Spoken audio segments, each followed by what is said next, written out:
It's Paladin Null, and welcome out to another episode of Golden Sun Dark Dawn. Not the last episode, but the penultimate, despite the episode being called Finale. So in the last episode, we finished collecting the Umbral Gear, as well as most of the Djinn that we can get up to this point. The final Djinn is in the final dungeon. We also collected some much-needed new weaponry. Specifically, let's go through everything. Matthew is decked the fuck out. He has the Gaia Blade. He's got the Mithril Clothes, which increases criticals. He's got the Aegis Shield, which boosts his criticals. He's got the Warrior's Helm, which boosts Earth Power, which complements his Gaia Blade. And guess what? It also boosts criticals. And he's got the Knight's Greaves, which currently boosts defense and HP. I mean, it's not criticals, but you know. And then he's got the Lord Sun Ring, which boosts criticals. So that's his setup currently. Next up, we got Sveta, sporting a full set of Umbral Gear, along with the Lady Moon's Ring, which boosts her defense and resist. I might hand that off to somebody else, but we'll see. We've got Aeolio sporting the Masamune, which was the light blade that Matthew was using before he got the Gaia Blade. We got the Xylon armor, which boosts his attack. We've got the Mirror Shield, because it was the best shield that I could get for him at the time. He's got the Minerva Helm, which raises his PP so that he can use Quick Strike more often. And he's got the Silver Greaves, which I might hand off to Matthew, because boosting luck boosts criticals. So let's go ahead and hand off our old Knight's Greaves to Aeolio, for that matter. Next, we got Himi, who has the Verdant Sword, which is ridiculously strong considering it's just made out of Quality Zol. She's got the Mysterious Robe, which renews her HP and PP, which she's going to need because she's the party healer. She's got the Jester's Armlet, which once again raises PP because she is the party healer. And she's got the Crown, which boosts luck, which I'm fine with because whatever. But in general, if we could move that crown over to anybody else, I don't really have anybody else in the party that would really utilize that. And lastly, she's got a Zol Ring, which boosts her agility, which is good because she is currently a Paladin class, which, while incredibly strong in healing and attack, is very slow. However, the Zol Ring boosts her agility up to the point where she is actually the first person to attack in fights. We don't care about the rest of these guys currently. I should probably actually, try to prep them with some of the best gear that I can get my hands on, but it's just been, it's been hard to get new stuff. So I might go through and see what I can get my hands on in towns. But we'll have to see what gear I could possibly upgrade them with, because they're using essentially some old leftovers right now, and I feel like possibly the back party is not prepped at all. But I also don't expect to need the back party at all. These are not hard missions, if I remember correctly. So yeah, Kiku Ichimonji is better than the Sylph Rapier, so we're gonna get that for her. Finally get rid of the Sylph Rapier. It's almost been a year. Holy shit, yeah, we got 1 month left and it'll have been a year. Anything better for anybody else? There really shouldn't be. Not even the Demonic Staff. Alright, yep. Currently, everybody's equipped with the best weapons they can get their hands on. The Blessed Robe is better for Reef than his old Silver Vest.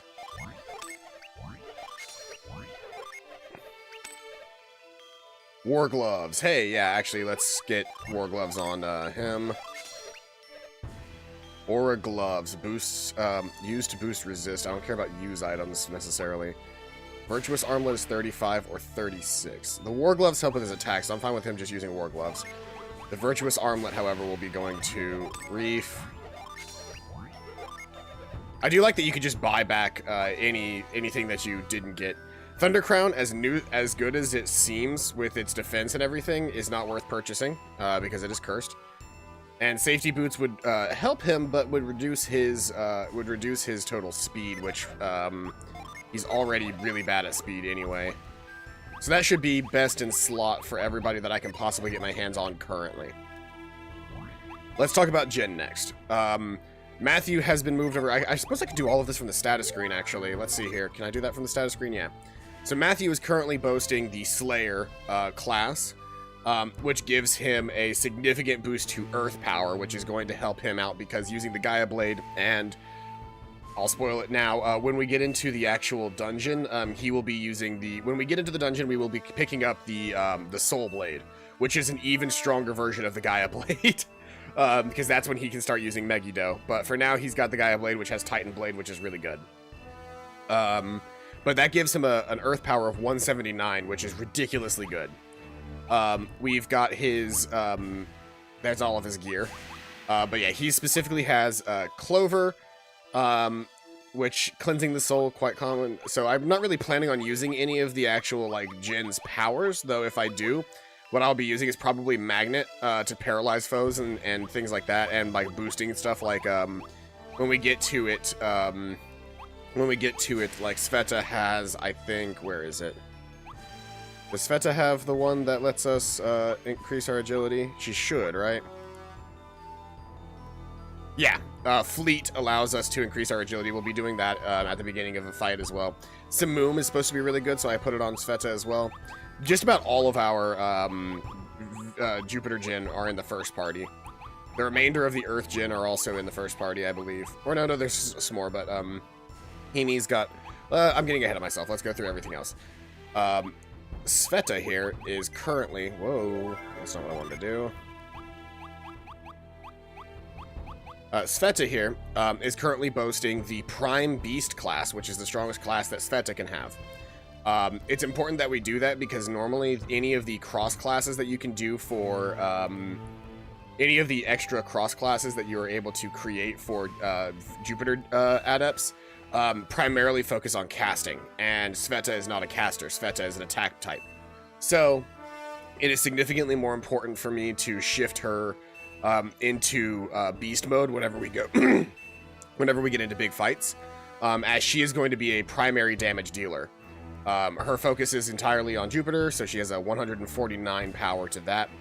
Her attack is a little bit lower. You'll notice Matthew's attack is ridiculous, but overall she's actually going to be stronger than Matthew when we get into the actual fights, because she's going to shift into beast form, and that like triples her attack. Aeolio is currently sporting a Ronin design, making him the primary tank. You can see he has 343 defense, which is the highest defense of the party. He is split between Earth and Jupiter, but he also has natural fire affinity, so that gives him a very, very spread resistance across the board. He's only really weak to Mercury, and not really even that. His primary focus, though, is going to be using... where is it? Quick Strike, here it is. Quick Strike. Strike first in the turn with Blinding Speed. This is going to be significantly important for Aeolio because that attack, it goes off of your physical damage. So that's why we got him the Zolti armor in the last thing, and that's why we have him currently equipped with the Masamune, which is the strongest weapon that I think he can have currently.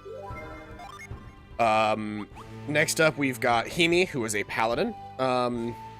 Once again, a very even spread using a triple elemental class.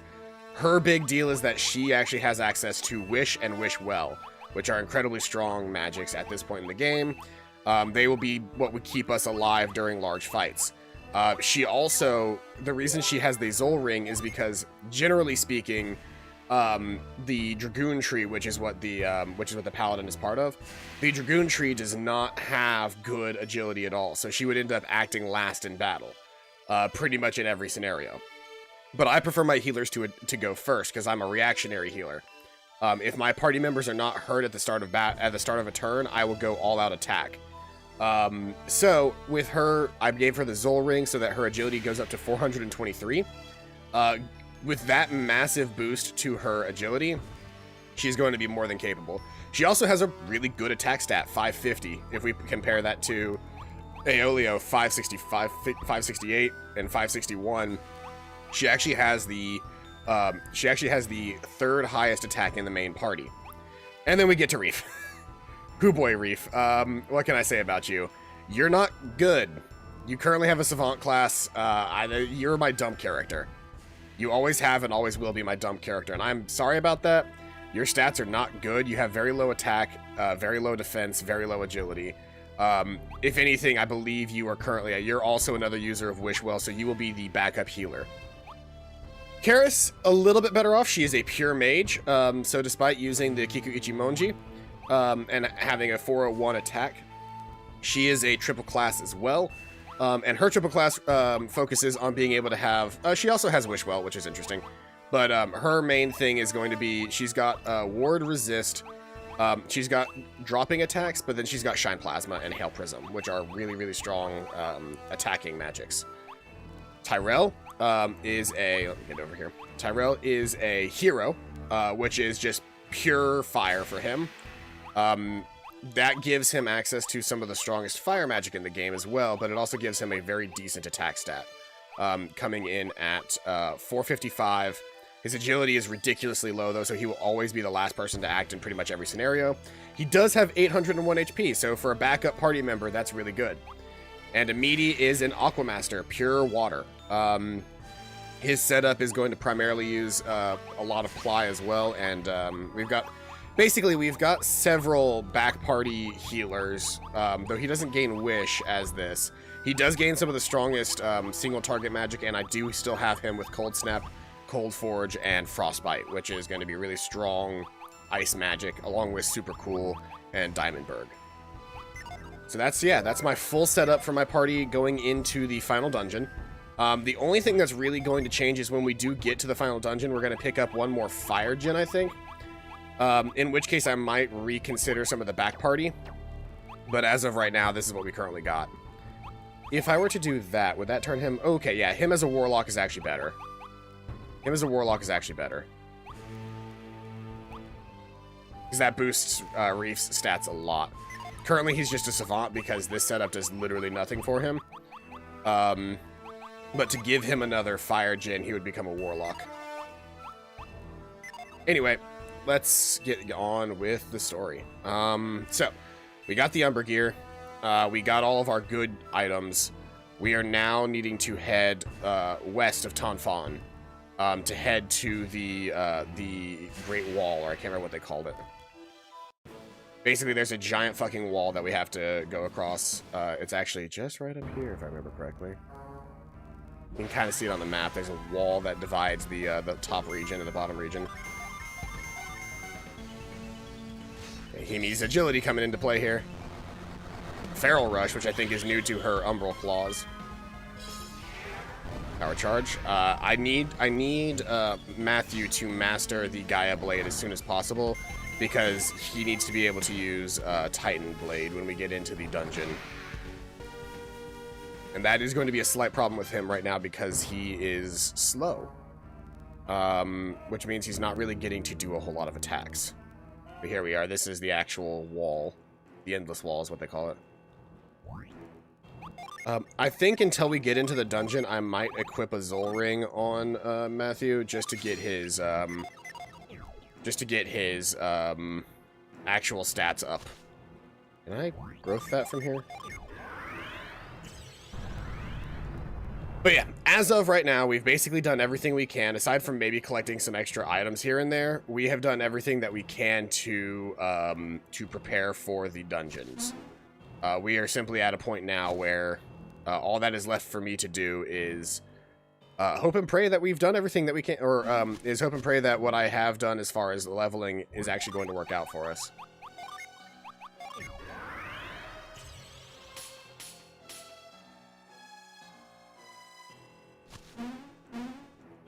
Everything should work out just fine. I don't know why I'm reapplying Avoid. I actually want to be in fights right now so that Matthew can get some more time with the Gaia Blade. But I'm sure while we're in here... Oh shit, this looks familiar.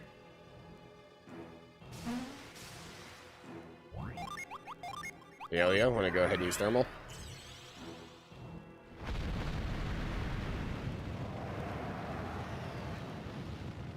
Oh shit.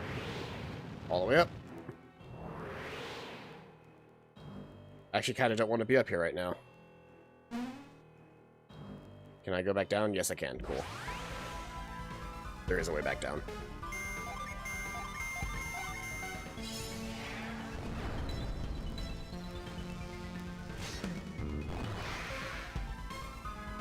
I might switch over and give Aeolio the Verdant Sword. because it is technically a stronger light blade than the Masamune.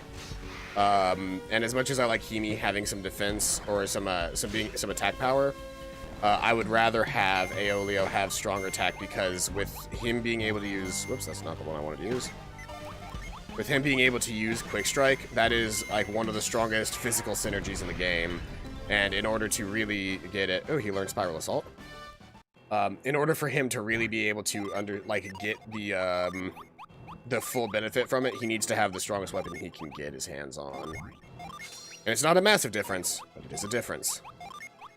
And besides, with her having a higher crit rate, her having the Masamune is better because it has a really good release. I didn't want to go up there yet because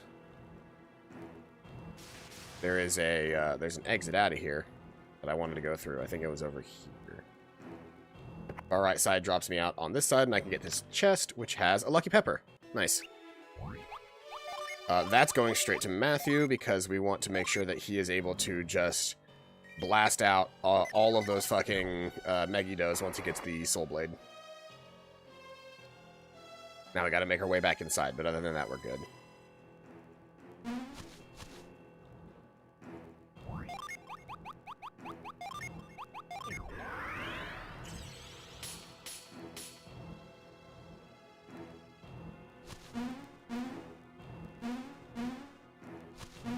Also, despite going into the final fight without a Mercury adept in the main party, I should still be fine, because Himi has some Mercury magic as a paladin. I don't know that she has any like seriously good Mercury magic, or if she's just healing, but I don't also expect to be using too terribly much synergy if I can avoid it during this. It'll mostly just be buffing up and then going, yeah, Megiddo! We'll get there. We'll get there. The Soul Blade is in the final dungeon, just like in every Golden Sun. Well, not every Golden Sun, because the Soul Blade wasn't in the final dungeon of the first game. The Gaia Blade was, but the Soul Blade was the replacement for the Gaia Blade in Golden Sun: The Lost Age. Ye whose goal is the light, show to me the 3 treasures so that I might see with my own eyes. We got all 3. So that was what we needed to do last time, was we went to the ruins to collect the 3rd orb. And with the 3rd orb, we can get here. Also, conveniently enough, we also got the Gaia Blade there.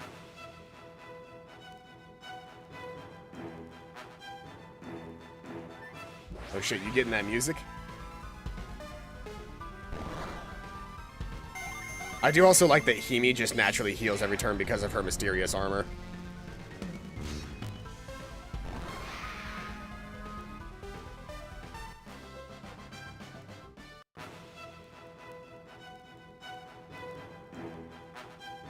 That's some definitely end of the game shit going on right there. Fenrir's. I remember fighting plenty of you guys before. She's already mastered the Rising Dragon? Nice. So that's what I was talking about. The release on that weapon is really good, and her having higher luck than Aeolio means we're going to get that release more often. And Himi's argument. Spiral Assault. That's a new release from the Gaia Blade. Eris also leveled up. I think I needed to keep heading west, yeah. I just wanted to see what was down to the south. Nothing.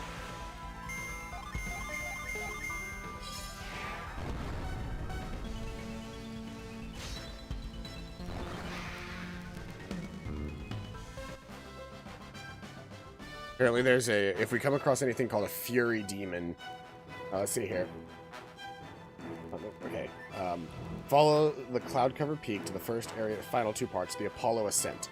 On the way, you can get Mithril Silver in 1 crushable rock, the Aeolian Cassock, and especially powerful Valkyrie Mail in chests and other such rocks. So basically, I need to be using a bunch of crush magic when we get to the next area.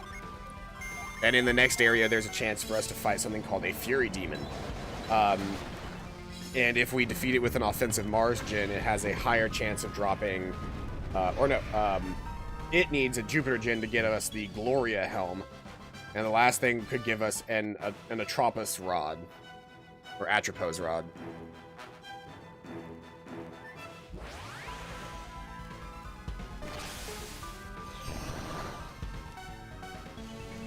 But yeah. Just a couple of things to consider. I could try to grind out to get these special items. I don't think I will, unless there's like a particularly good reason for me to, which I'm not sure that there is. At least not right now. I could be horribly mistaken, and this could be like a fatal flaw for me to not attempt to get these items. But they're not nearly as important to me as like the Kiku Ichimonji was in the first game, and likewise for a couple of others. So while we're here, who has Crush? I believe you currently have Crush, right? Yes. So we're just gonna bind that over. I mean to bind it over both. Move should almost always have been on right, and I kind of screwed that up to a degree. Whoops. Well, now I'm so used to it being the other way around that move being on left, so I'm just going to fix that really quick.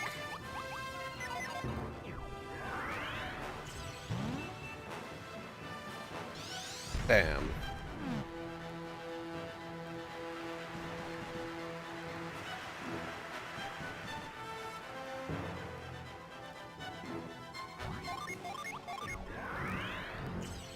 Growth. And up. And crush this.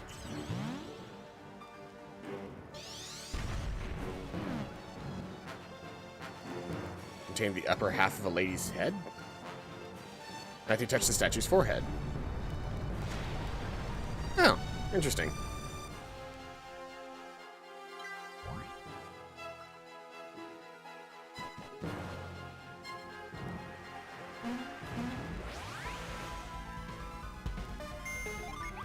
So that Fury Demon there has a chance of dropping a really good item.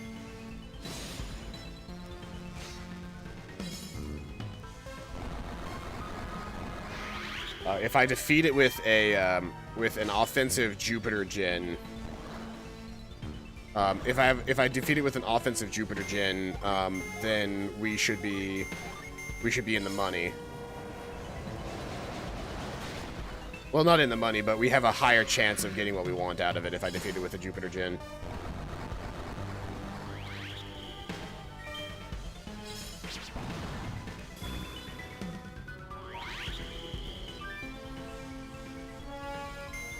Alright, defend.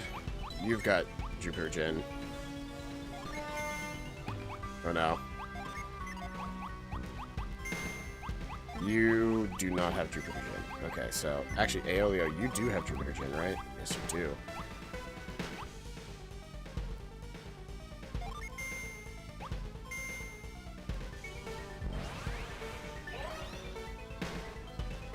I'm not gonna really try. Like, if we come across more of these guys, I'll try. There we go. So that was. Let's see, felled the Fury Demon. Come on. Nah, I just got the coinage. Didn't actually get the item from it. The Gloria Helm. How good is the Gloria Helm? Really quick, let me double check. Gloria Helm. Okay, Gloria Helm is found in Golden Sun, the Lost Age, and Dark Dawn. It in every game it appears, it has the second highest defense rating of all available headgear, with only the Demon Circlet, which is cursed, being stronger. Oh. Then maybe we should be trying to get a Gloria Helm. If it's that good. Shit. Might as well, right? So we're going to want to crush every rock that we come across in here because, yep, there's the Mithril Silver.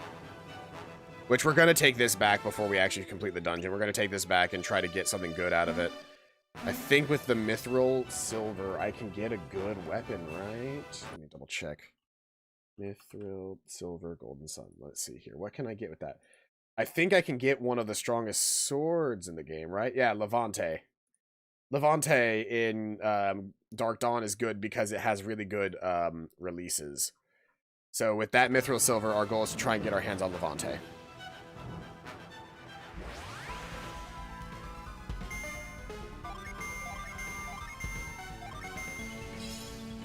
Skydiver. That's another new release that the Gaia Blade has.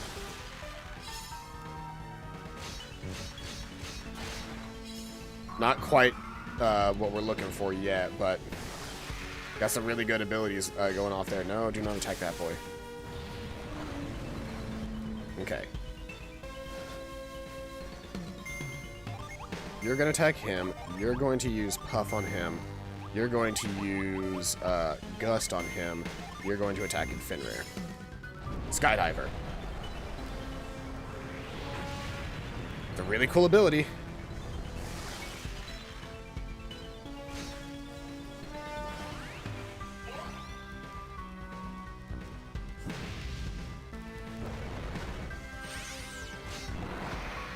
Alright.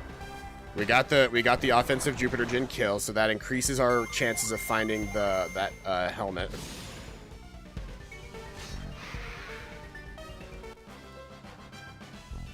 Ah, come on. Nah, just got coinage.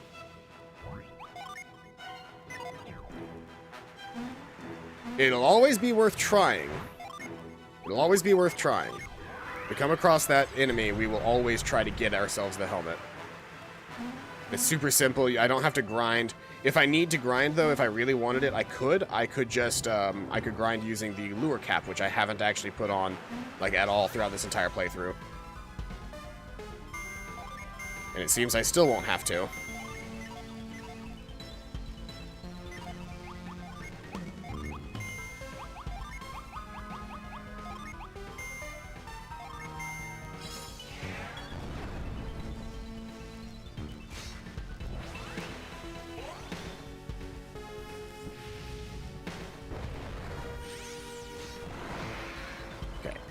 Got the Jupiter kill again.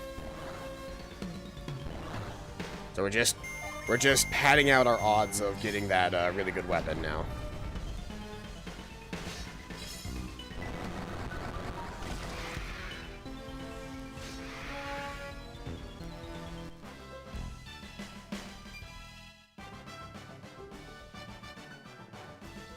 Just got the coinage again.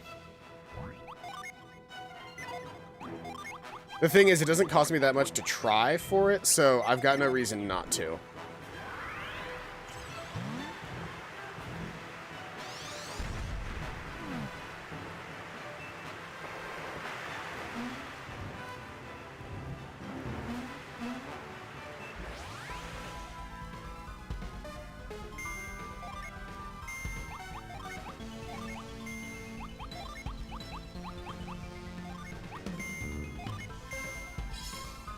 Skydiver.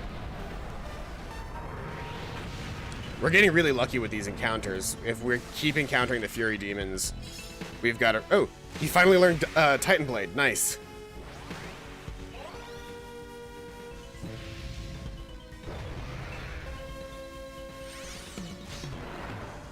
Oh, wow. I insta-killed the thing. So Matthew knows Titan Blade now. Come on, I need you. As much as I enjoy you people leveling up, I would rather just be able to click through and see. Got a Weasel's Claw. That is not what I wanted. I got excited because I saw another text box pop up after the coins, but I just got a fucking Weasel's Claw. Not all that useful.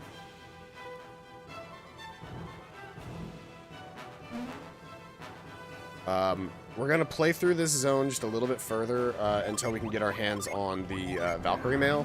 And then we're going to head back to Champa to collect the... Well, I probably should have stayed on the ground for a little bit there. Can I go back?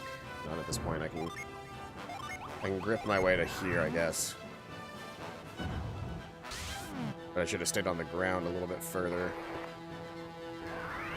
Because I want to crush my way through these guys first.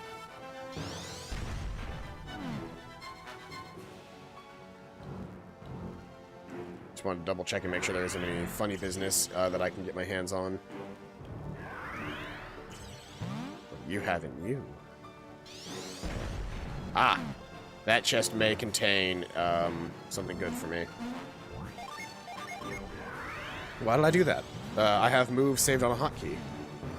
I didn't need to go over to that menu. I can see the abilities that I have on hotkey. I didn't need to do that. Oh well. It's not that big of a deal.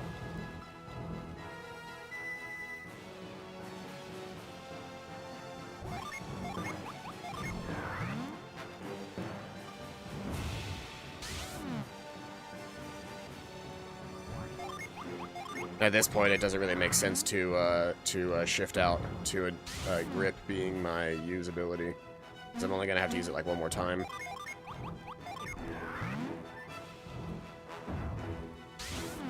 Oh, by the way, Shelton, and I'm going to discuss this with everybody else, but I've decided there's a new, there's the Aeolian Cassock.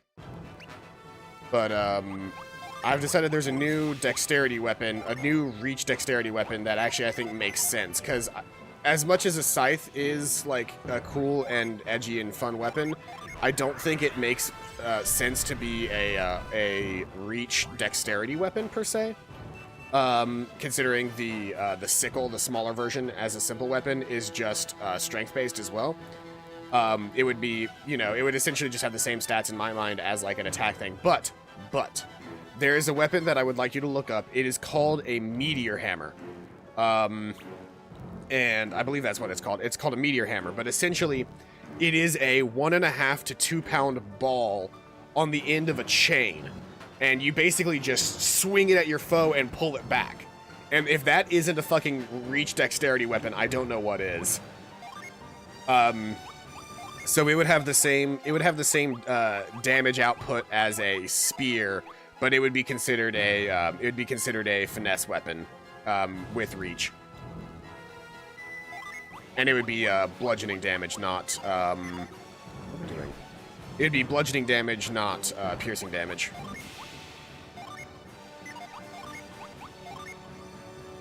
Let's see here. Can anybody benefit from this? Yeah, it's better than the magical cassock. And so I've decided that I want meteor hammers to exist in Revelos.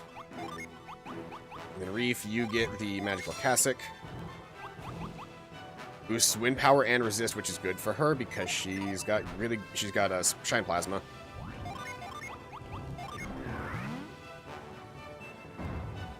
Whee! Rush. Get out of my way.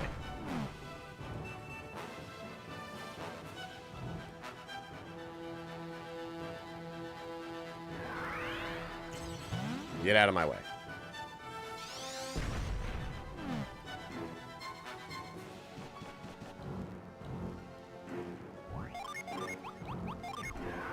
If I'm gonna have to keep using grip on the rest of this climb, I might switch over to using, I'm just gonna go ahead and do that now. I'm thinking about it.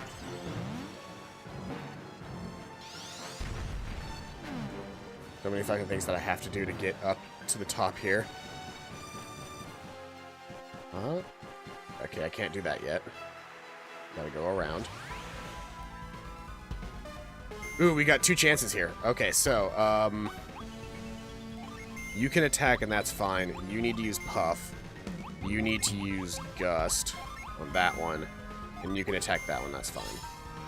Titan Blade, oh no. Well, we got to see Titan Blade. This may insta-kill this man. Oh no, it didn't. I may have accidentally just perfectly set these guys up for Jupiter kills here. Not quite on that guy, but yes on that one. Okay. I can't have anybody fucking attack this guy now. Except for people using Attack Jupiter Gen.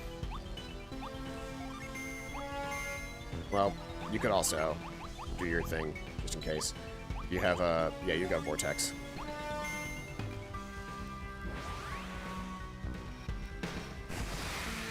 Okay. We killed 2 Fury Demons that time around. Both with Jupiter Gen, which should increase our chances of collecting the helm. Let's see here. Yes! We got a Gloria helm! We got it! Alright, with the Gloria helm, which I believe that goes to Aeolio now, that would significantly increase his... So what does his Minerva helm do for him? Raises his PP. I don't care as much about that. Matthew doesn't equip this, but Aeolio definitely does. In which case, the Minerva helm is going to replace his Knight's helm. Awesome. Alright, so we got the Gloria helm, and I don't really care to get another one, but if we do, that'll just be free money. I know we don't really have any, like, significant need for money at this point in the game, but, you know. I just climb up your boobs there, I guess.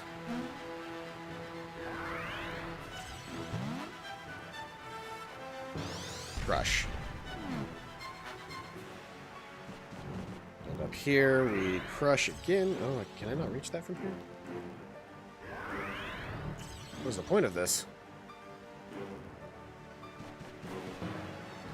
There was no point for that. Really quick, while we're here, we want to climb down here. Because this is probably going to have the Valkyrie armor. I will try for another Gloria helm, because technically speaking, it would be nice to get a Gloria helm for what's his name? It'd be good to get a Gloria helm for Tyrell.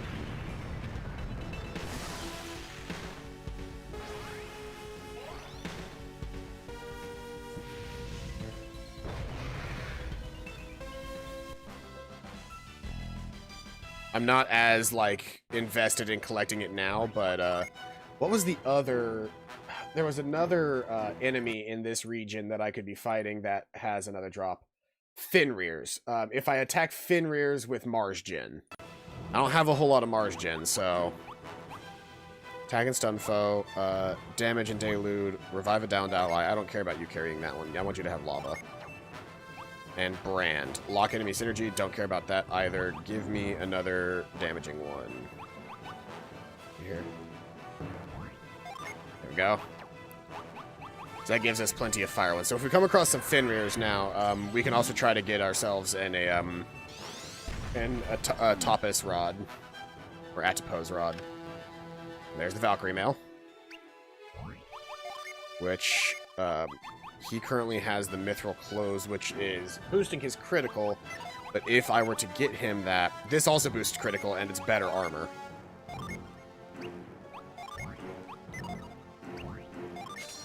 There we go. And the Mithril Clothes we can then give off to pretty much anyone, i.e. we're going to replace the Mysterious Robes, which... actually, I'm not going to replace the Mysterious Robes. Despite that increasing her defense and giving her better criticals, this constantly keeps her mana regenerating.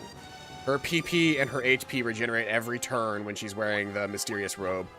So instead, that is going to replace Storm Gear. Because that Storm Gear is really old at this point. And with the Dragon Bow, that actually might not be a terrible thing for him to have. Now, we have collected the armor now, so we should head back out of the dungeon now and see if we can't get anything better for... we need to head back out of the dungeon. Let's retreat. And let's head back to Champa to try and get our hands on a Levante. If we can get our hands on a Levante, then we will be pretty set for the final bit of this game.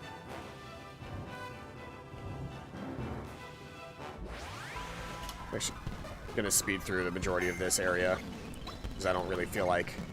Oh, and now that he has, well, it's too late now, but now that he actually has Titan Blade, I can switch him back out to the Lord's Ring, so that he can have really good criticals.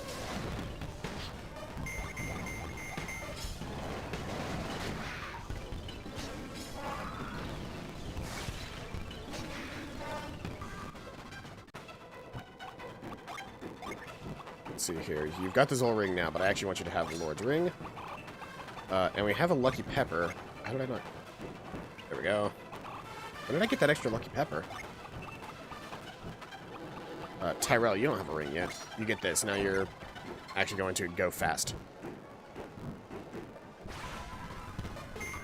Ooh, Fenrir's. Let's see here. Have you three do that, and then I'm going to have you...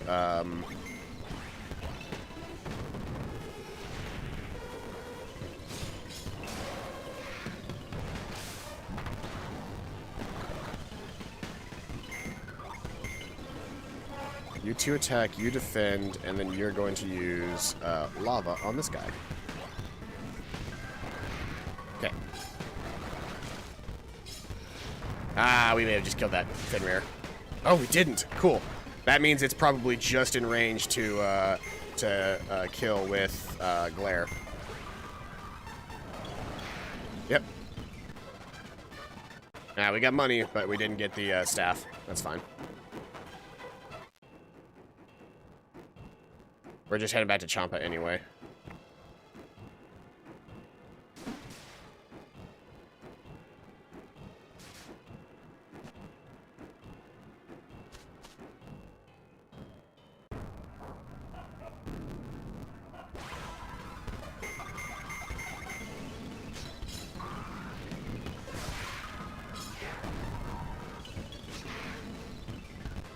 Yeah, the sad part is because of how releases work in this game, even having something as strong as Titan Blade available to you, it really only goes off. It really only goes off like every couple of rounds, or like, even though you have a chance of activating Gaia's Titan Blade, you also have a chance to activate. Okay, hold on. We want to quick save out here. We got to make our rounds up and around back to the lady. We picked up a mithril silver somewhere. Who has it? That you do. We do the mithril silver. Come on. Go. Then we exit. And then we come back and we do this until she gives me the Levante.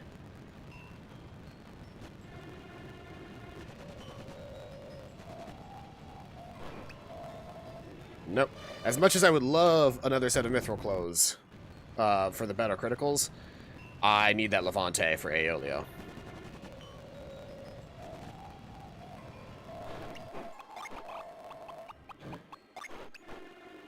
Not crystal power, sorry, mithril silver.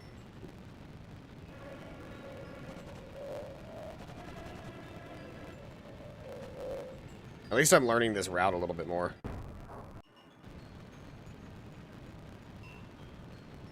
Get back and forth faster. What do you got for me, lady? No.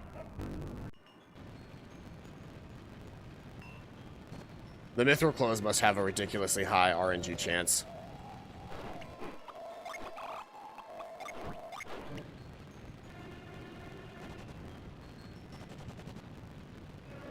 If you want to take the time to grind, you can technically, most of these forgeable materials have monsters that you can kill that drop the forgeable material, so you could just grind out a bunch of forgeable material. No. And try your hands at it. I don't know if you can get mithril silver from any monsters, but you can definitely get, quality Zol, and I think later on in the game, in like the final dungeon, you can get your hands on a bunch of dark matter.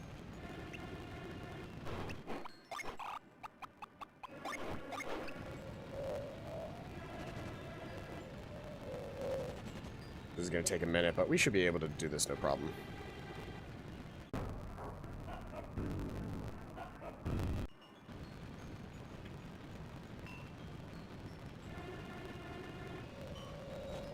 Good morning. Welcome out to the stream. Hey, there it is, the Levante. Levatine. Save over that so I don't accidentally get rid of my weapon. Let's see here. So, with the Levatine... Oh, no, that's right. You can't use the Levatine because it's a, what's it called weapon? It's a longsword. And for some reason, you can't fucking use longswords. What does it gain? Radiant Fire, Centurion, and Critical Move. It's only a minor upgrade for me, and Titan's Blade is better. Well, congratulations, Tyrell. You have a new sword. Is there anything else that I could have... Well, it's too late now. Is there anything else that I could have gotten that would have been better for that scenario? Mithril Armlet. The Mithril Blade is a longsword. No. Nothing. Nothing else that I really could have actually, like, wanted to get my hands on.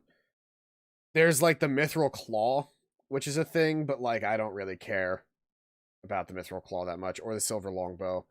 I don't care about either of them. Let's see here. Let's see here. I'm double checking to see if there's any,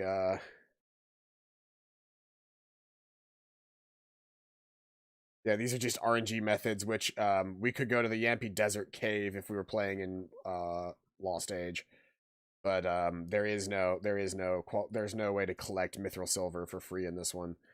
Let's see here. Golden Sun.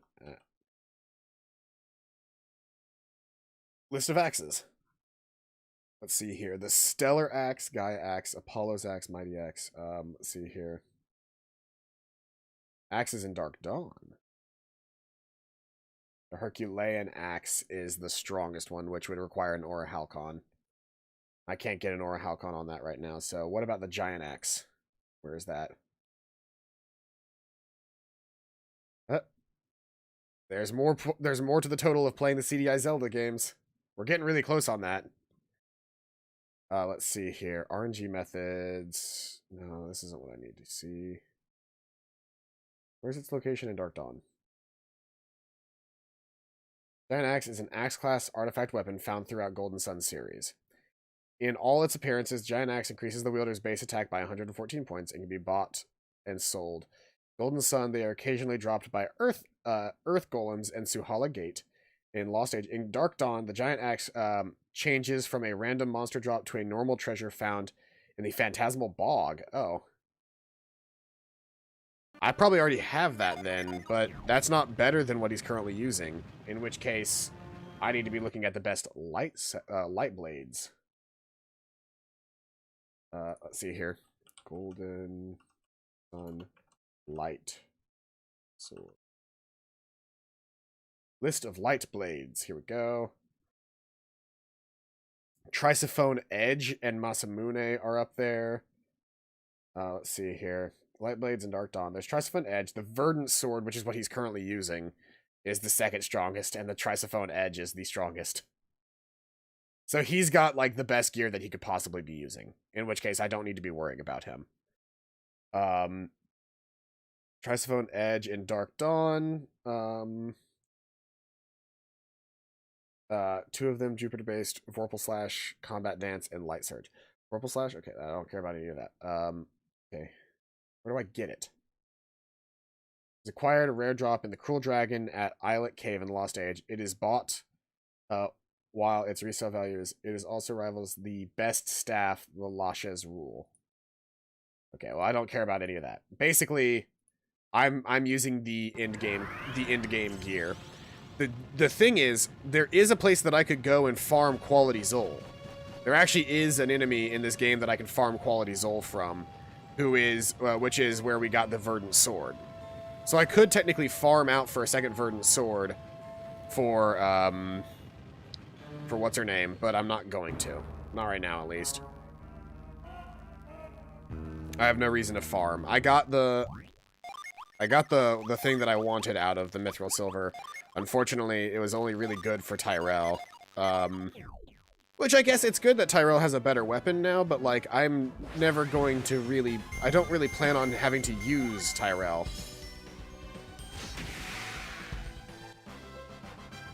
So, having him have actually good weaponry really doesn't fucking matter to me. I like this theme.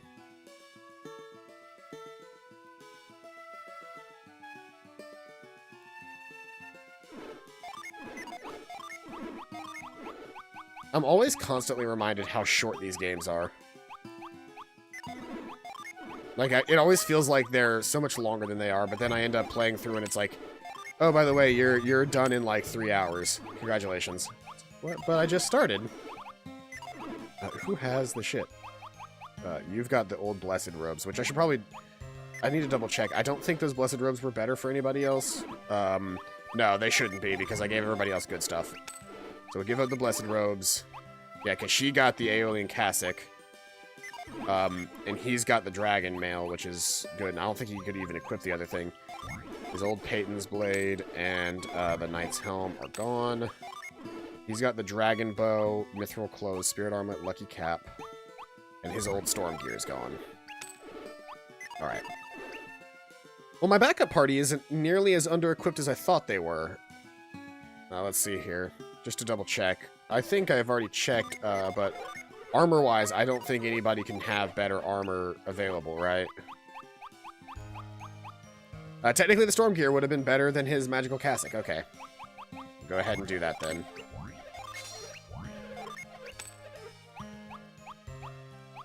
And the Aura Gloves are better than the Virtuous Armlet by 1, but I don't really care. So, yeah. The Virtuous Armlets end up being better things to have on me anyway, because I think they can also be technically used as a healing item. Anyway, that is the absolute best gear that I can currently equip, aside from grinding out for some rare drops like the Atopus staff or whatever that I'm trying to get from Fenrir's. Which I do not plan on actually attempting, like, continuous runs on collecting that staff. If I get it, cool. If I don't care.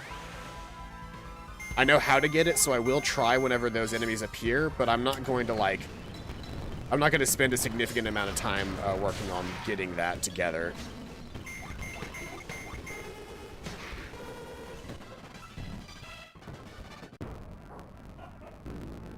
As good as the Gaia Blade is, it's really not as strong as it is in later games.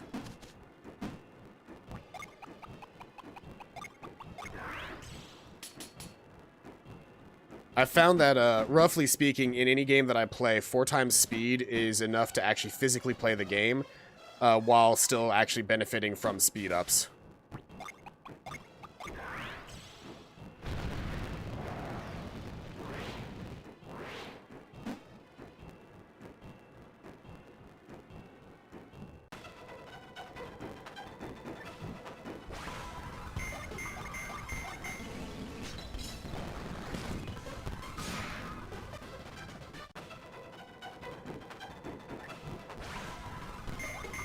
Wait. I'll have you two attack him. You're attacking him. You are using Wrath on him. Oh, this may have been a poor decision. Yeah, no, he's dead. Yeah, I fucked that up. I forgot that Himi goes first in, like, every fight that she's in. Here's the thing, is technically speaking, if we're just going off of sheer number of fights, I could still benefit from any kill. They always have the percentage to drop them. The percentage just goes up if you kill them with the correct gen.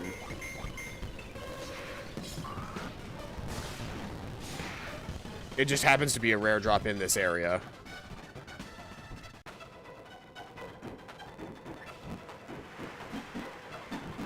Which, granted, I will be attempting to use those rare drops however I can. Just don't expect me to go through a lot of effort just to get those rare drops.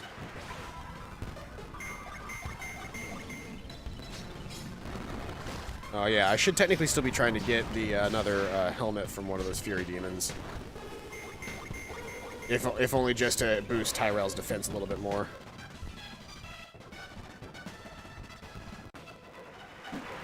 I should have already done that, so I should be able to... Yeah, here we go.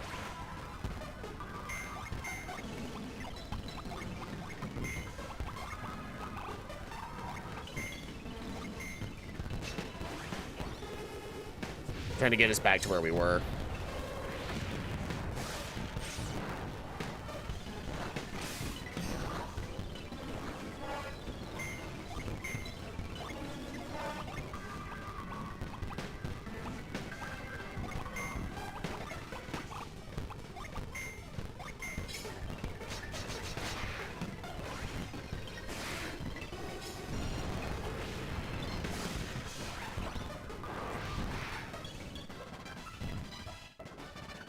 Always so many level ups. Got a Weasel's Claw.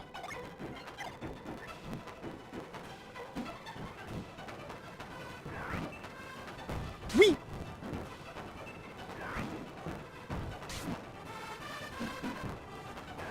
See, when I'm not trying to get through a bunch of stuff, I can actually get right back to where I was very quickly.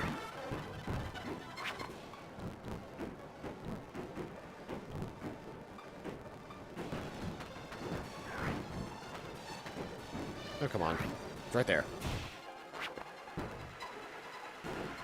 I forgot to do that. That's fine.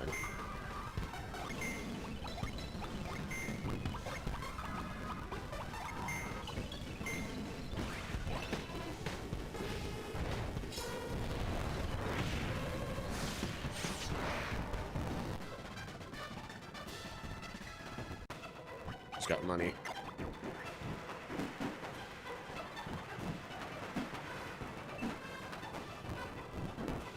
Alright, now that we're back to where we were, I can turn off the speed.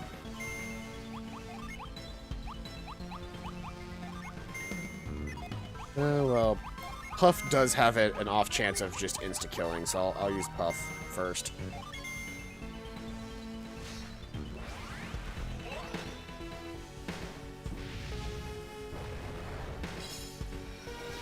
Titan Blade.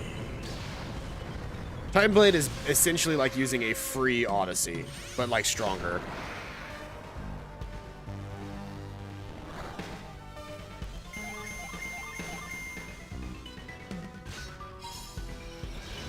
And look at that release rate. That's what shoving all of your bonuses into a single person does for you.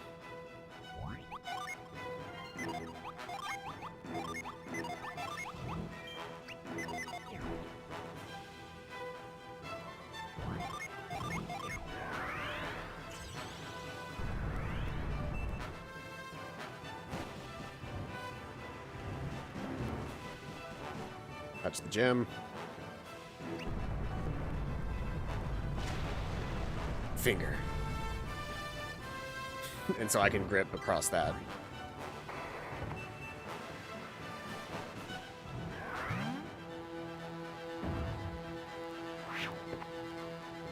I know this game isn't any longer or shorter than the other Golden Sun games, but it feels a lot shorter than the other Golden Sun games to me. Oh, spooky. This place is shaped like a giant skull.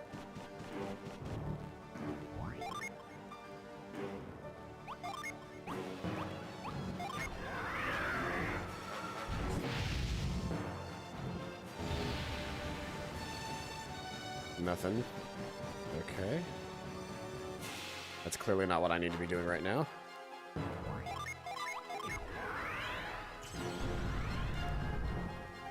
I should probably approach the thing in the middle and find out what it wants me to do.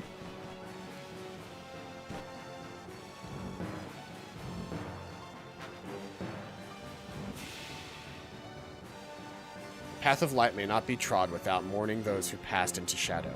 Observe writes thusly. First bring fire to the deceased's eyes, then cleanse the forehead with a drop of water. Next, blow a cool breeze across the nose, and finally walk the path described by the scent of morning incense. Okay, so fire first.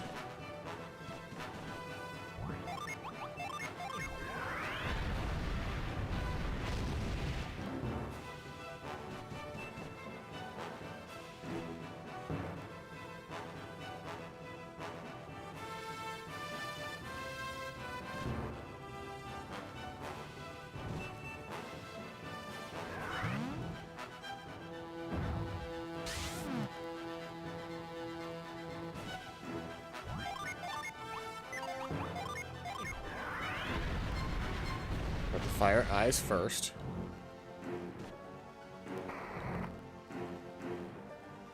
Then water.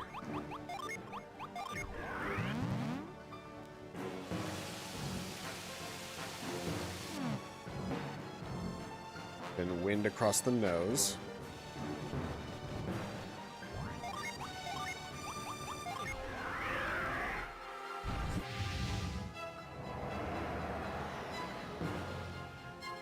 What kind of aroma hangs heavy in the air? And then, let's see here, track.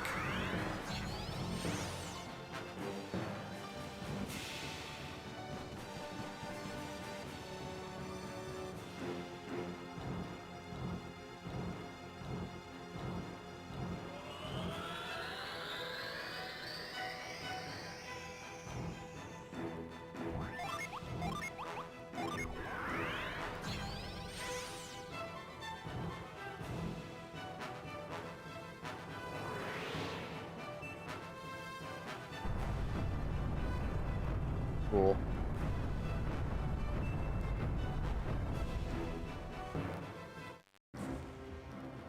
Now we're in the Apollo Sanctum, which has a wise one statue.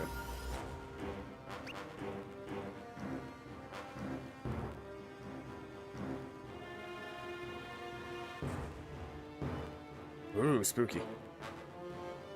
The gates of Apollo Sanctum will open for one who can align our emblems correctly.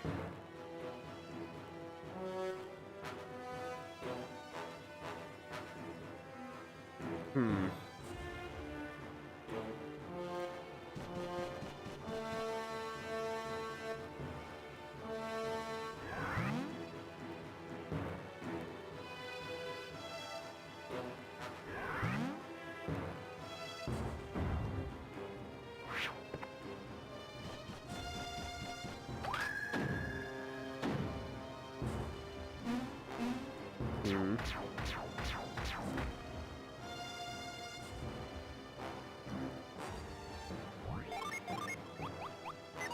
Who has the...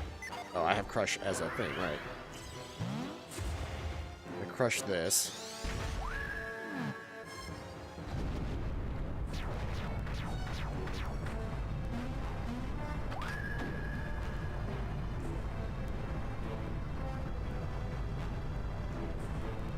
There goes.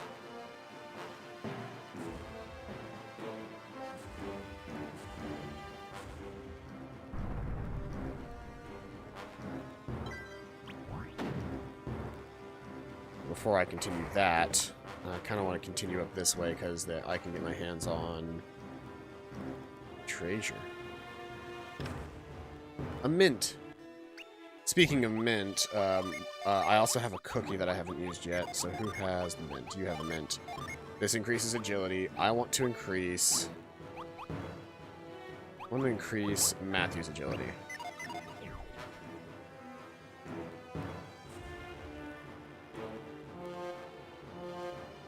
I know Aeolio probably needed that more, but we'll be fine.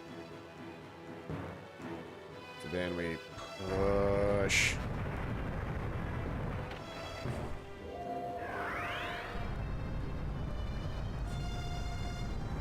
And next is wind, which extends the staircase for us. Let's go collect the wind one now.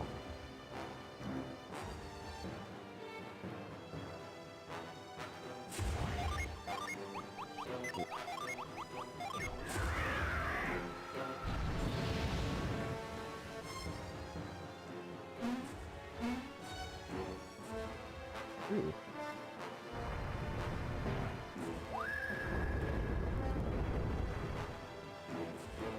Interesting.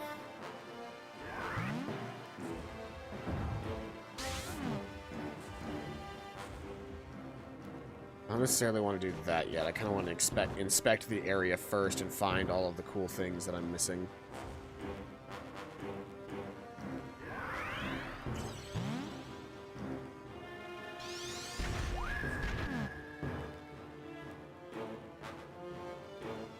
Oh.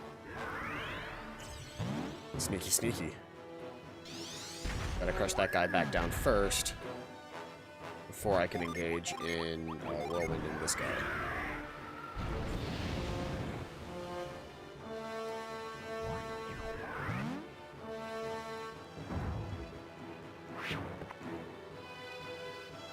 Cross, jump over, up, over. Whirlwind this guy out. That's the path that the thing's going to be rolling on. Collect our treasure, which is a Psy Crystal.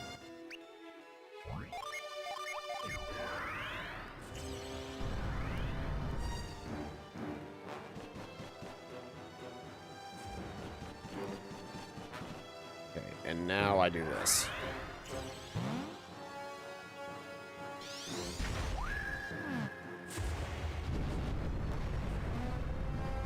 I got pushed out of the way. But I'm sure there's something that it's not going to go down now.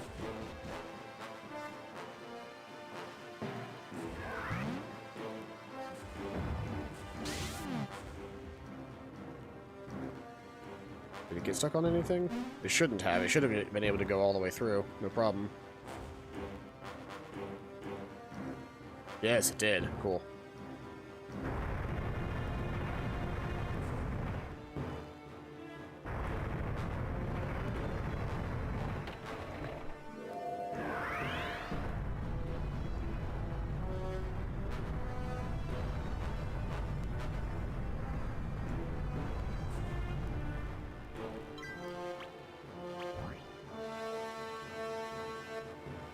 This is actually a really cool puzzle. I like this.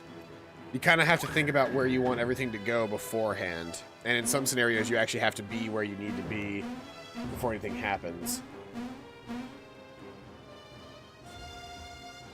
Okay, while on the third screen, a chest contains a hard nut. The fourth screen contains the 18th and final gen and the Zephyr thing. So let's see here. Before I continue this, because this is clearly a thing, I feel like I need to explore some more. Like, that's the obvious path forward, but that's not what I want to do right now.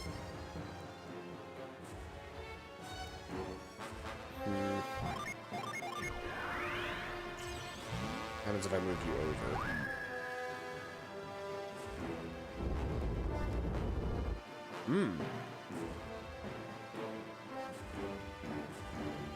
We'll see how useful that is here in a second.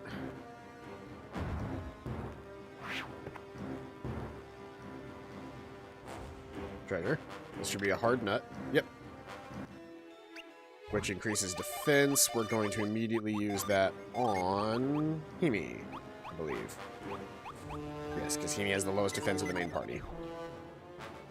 And I don't want her to die, because if she dies, technically if she dies, Matthew can still use Revive Magic on her, so that's a non-issue, but that doesn't stop me from wanting that not to be the case. So let's see here. If I can come up to here, then I can jump down here now, get over here, and turn that off. So now I have access up there. In which case I just come down here, swing across,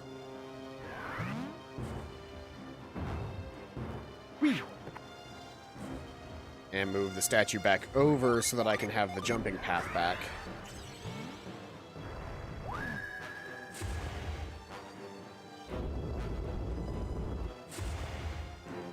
Now, the problem with that jumping path is I won't be able to activate the rolling thing and get back here in time if I do that, so I gotta find something to go on that button.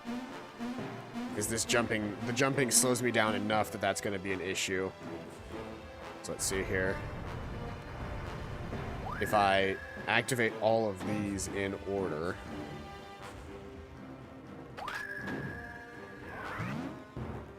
and grip across... then I can move this statue back down onto the thing. In which case, I don't have to jump across, because this statue will hold the ledge open, meaning that the water sigil will roll right into place without me needing to be there.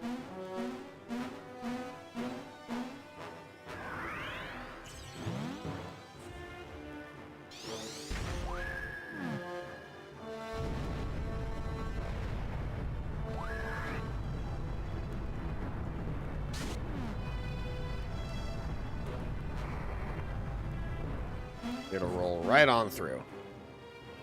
And now I can align the water sigil with the water spot.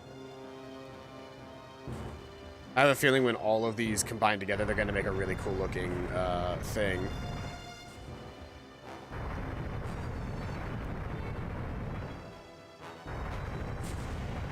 I can't remember for sure. Like, I remember that being a thing, but I don't remember, like, what it becomes.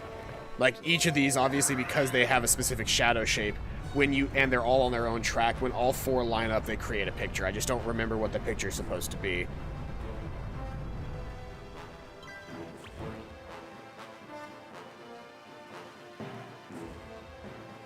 Okay. On this screen, we will find the final gen of the game, as well as, let's see here.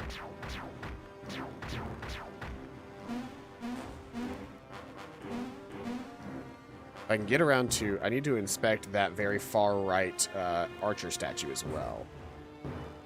Let's see here. Yeah, I can do that from here. And I can get...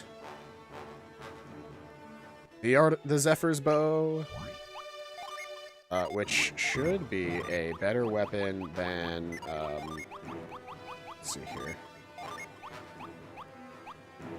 Yeah, it's better than the Kiku Ichimonji, and it's better than the Dragon Bow, but she needs a better weapon overall. So the Kiku Ichimonji has now officially been completely and totally outclassed in all ways. Congratulations. Let's move you off of your statue spot and see what that does for us. Good. Does something good. Ooh, that arrow's stuck into the wall, and so that's gonna do... Yeah, I should be able to just, like, fucking zoop the whoop across that entire section, given the time.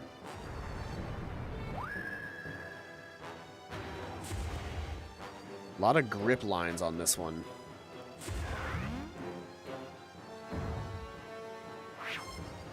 We're gonna have some real fun doing that here in a second.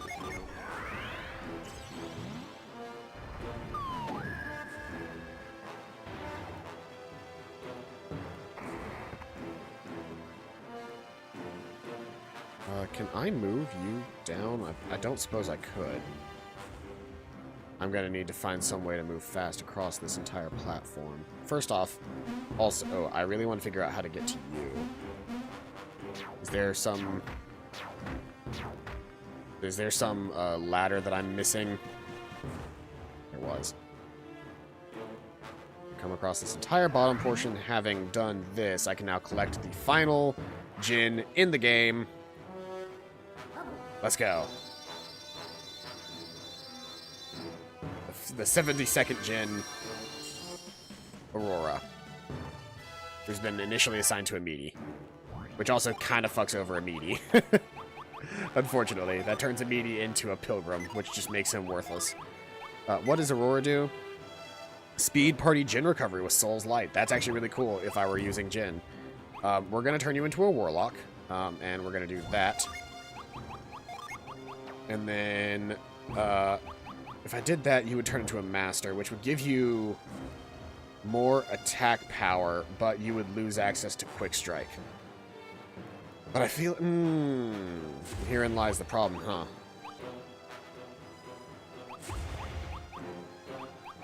Because, like, there's very little that I could do that would actually, like, be useful to me if I did any of these trades.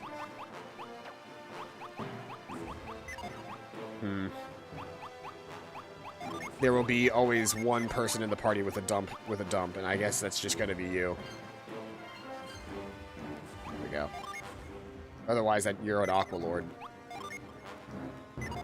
So yeah, that makes the most sense. Because now you are a warlock, which gives you access to what? That's just a better version of what you already were. Okay. Well, as annoying as having one Djinn not fully being able to be used is, that works out for us in the best.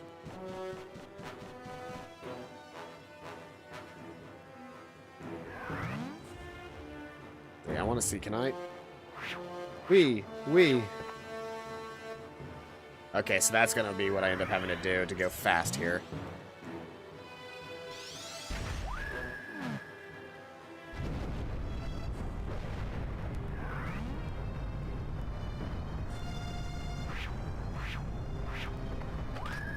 Just in time. Holy shit.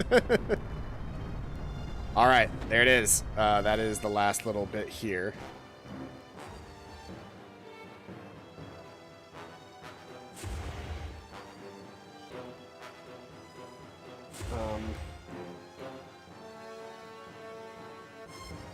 Use the 3 orbs to set up all the mechanics. Okay, yeah. The final zone, the final area in the game is coming up.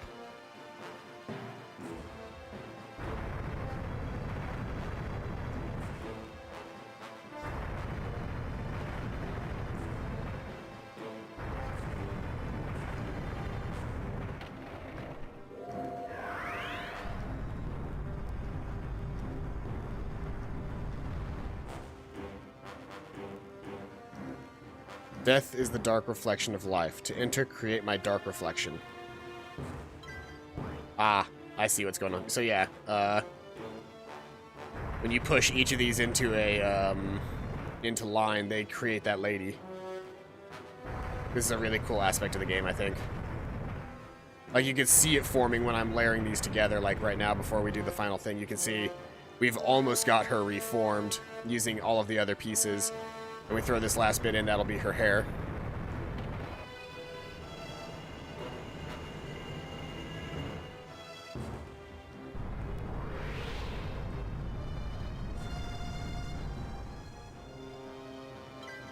So this next bit, is this where we get the soul blade?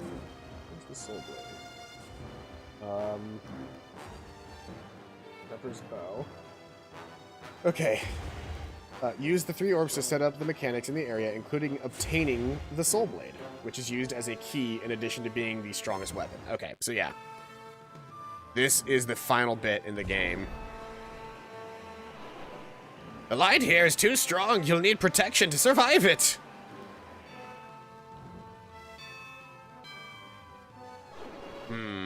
Amy's prophecy must, we must clothe ourselves in shadow, or rather, in the Umbral Gear. Of course, this is why the Umbral Gear is important.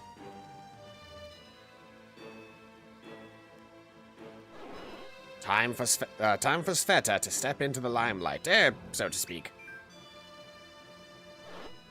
This will all depend on you.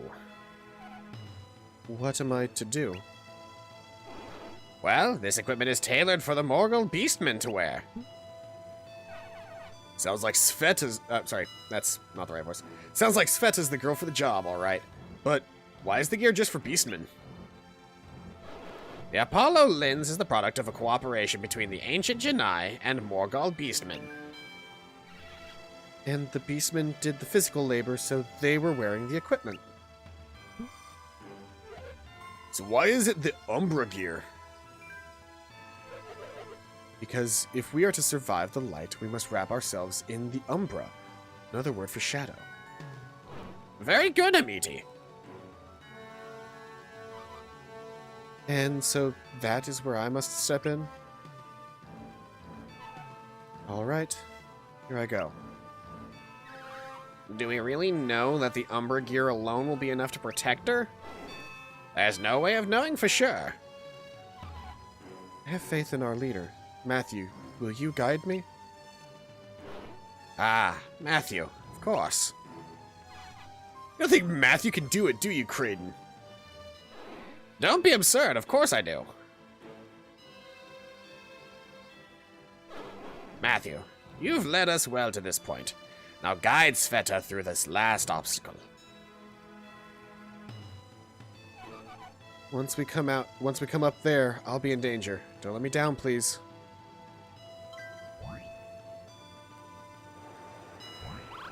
While in the brighter spots, pay close attention to the Umbral Gear's endurance gauge. The endurance gauge will slowly increase while you are in bright spots. Well, if the gauge gets too high, the Umbral Gear will fail, and you will be swallowed up by the light. When the gauge is high, hide in the shadows, such as by a pillar, and let the gauge get lower. When you are in a bright spot, keep an eye on the level of the Umbral Gear's endurance gauge.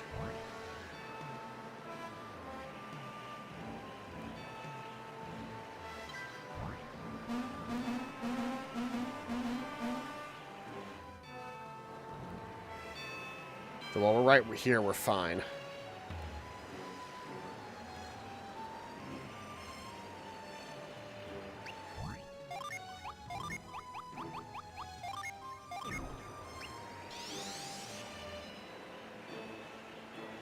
Okay, and then up. Run to the next spot. Hide in the shadow. Red orb. This is like the one thing that I remember about this game is once you have the Umbral Gear being in this section where the light is so strong that like you could get killed by it. Hide. Last one. Who has the blue orb? Do I have the blue orb? I have the blue orb.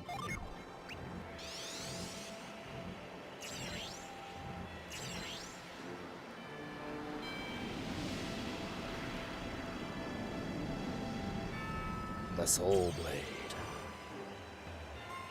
We've seen that symbol a couple of times throughout the game.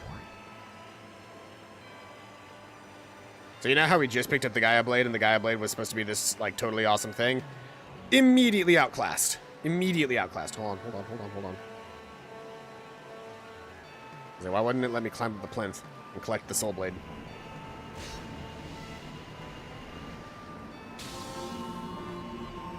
Matthew and party got the Soul Blade.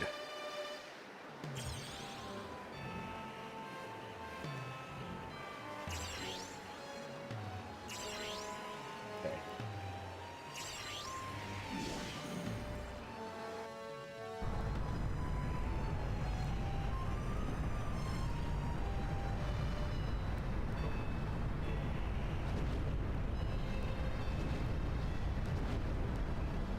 Alright, so we've got a trio of boss battles after this cutscene. We've got a trio of boss battles that we have to participate in. Then we have one final bit to prepare before the actual final battle. But welcome to the Apollo lens. Yeah, it's just a giant fuck-off cannon.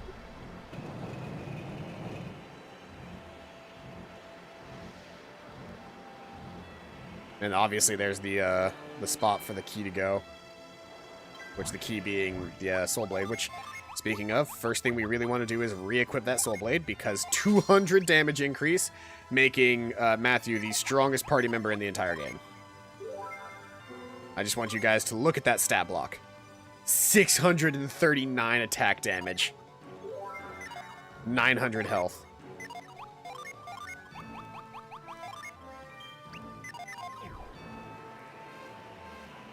So now we just have to make our way back to the spot. Over here. Redeemed hydrate. Okay. Let me see here. Hydration. Thank you for keeping me alive.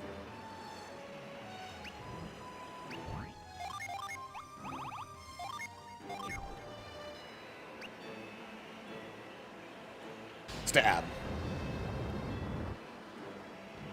Are you ready to activate the Apollo lens? Alright, I think once we step onto that platform, we're going to be in a series of boss fights, so give me a second while I work on that. There we go. Just get everybody up to full health, and oh, hold on. I guess I need to do a thing.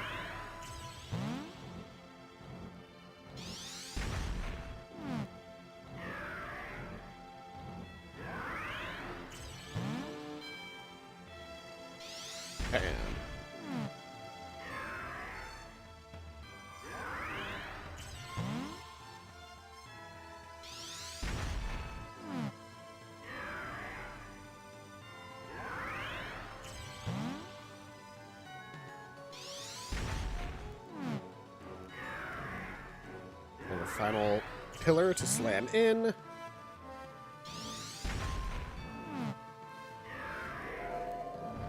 And with that activated,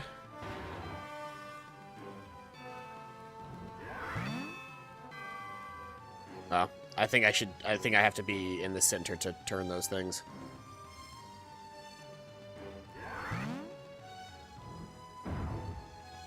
Spin.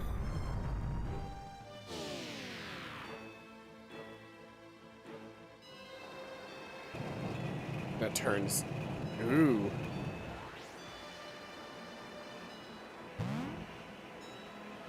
Oh, that's cool.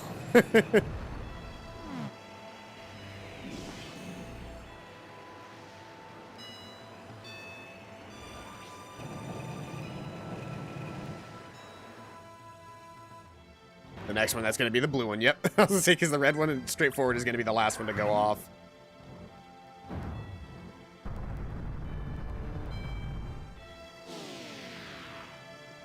Here it goes.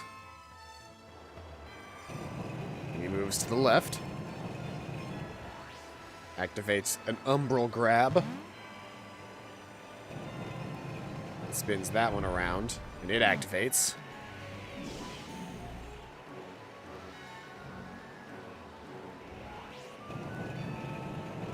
And then we activate the final forward one where we adjust the cannon and fire.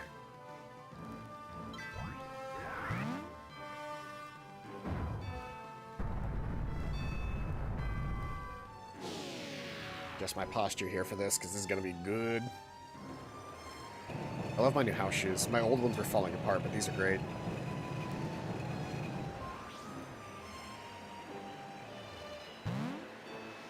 Let's just go ahead and turn that platform forward.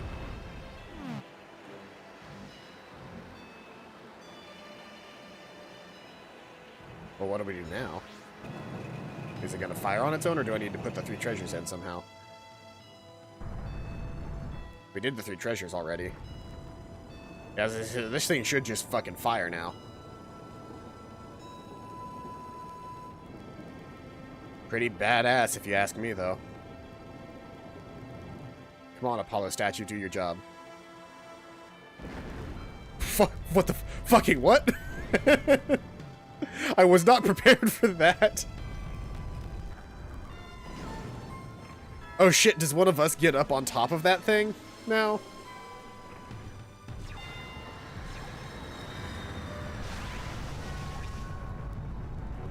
Oh yeah, that's definitely what it looks like.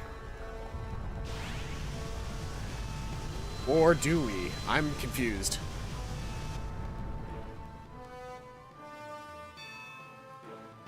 It's primed, but we'll have to see what we actually have to do. It looked like a staircase extended from its back. Ah, good. Have you finished with the preparations?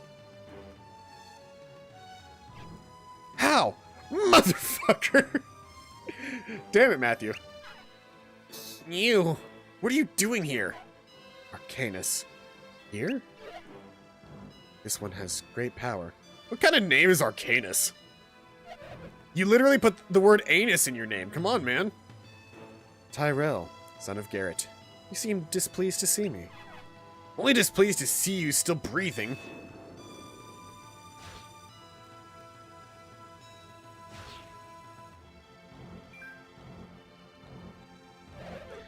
Ah, the impulsiveness, the overconfidence. You really are your father's son. Do you know my dad? Obviously. Who are you? Why do you know so much about us? Hello, Alex. Alex? The Mercury Clan's traitor? My mother's betrayer? That Alex? What makes you think I am this Alex? We traveled together. Oh, sorry, that's not the right voice. We traveled to... Nope, still can't find it. Hello. Hi, my name is Professor Oak. There we go. It's just Professor Oak. I've just been using Professor Oak voice. We traveled together for some time, Alex. I haven't forgotten. You flatter me, Creighton.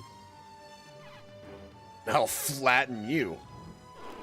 I should have realized sooner, but your chosen name, Arcanus, had me distracted for a while. Oh, really? Why is that? Well, in my travels, I had heard of a deck of cards used for telling fortunes. Go on. 2 of the suits of that deck are swords and clubs, very similar to our Blados and Chalice.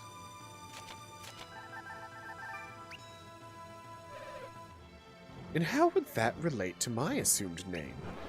Arcanus sounds like the term for the most important cards in the deck. It seemed more than coincidence. It figures that you'd name yourself for the most important part. It's quite a theory, Creighton. I'd love to hear more, but I'm pressed for time. What's so pressing? The Talparang.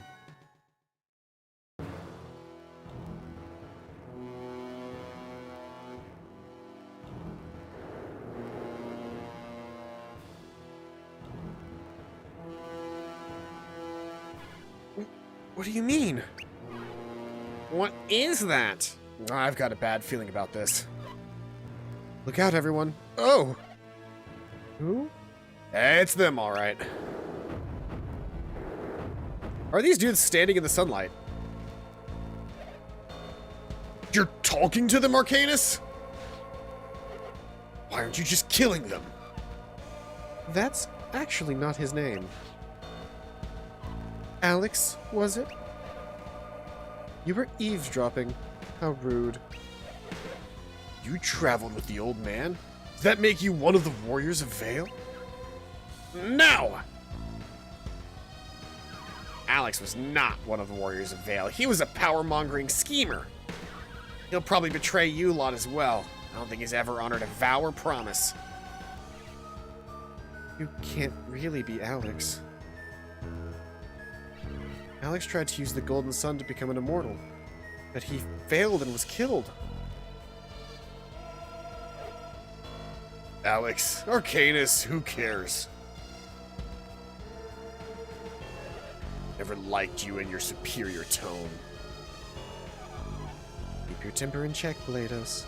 The High Imperior would not want us fighting amongst ourselves. That's Imperior? That's spelled weird.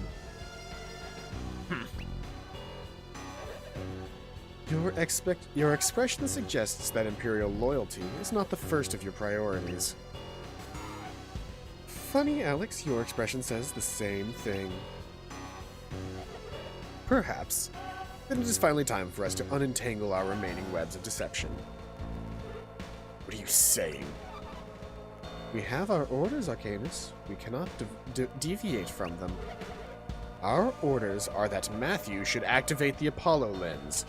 The methods are ours to choose. I have determined that the truth is now our best weapon.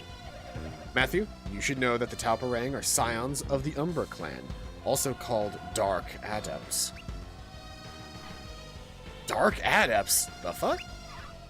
What are you talking about? From an Umbra clan? Yet he seems to be telling the truth. Impossible.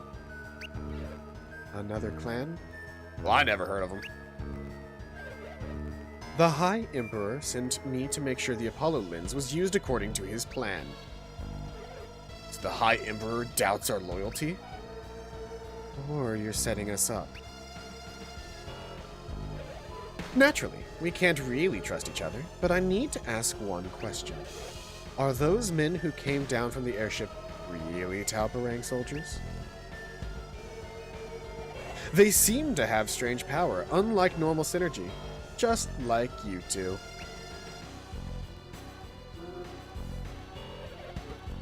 You are here for the Apollo lens, correct? What will you do with it? What a good question. Chalice, what will we use it for? Oh, we can't spoil the surprise, can we? Based on the trajectory, your target is Talparang, or perhaps the area around Sol Sanctum. Since you have not contradicted my deductions, may we now consider Dark Synergy an open secret? Or you still intend to keep me secret by eliminating me?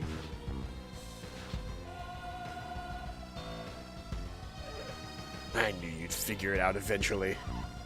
You were always so very clever, Arcanus. I can handle these two.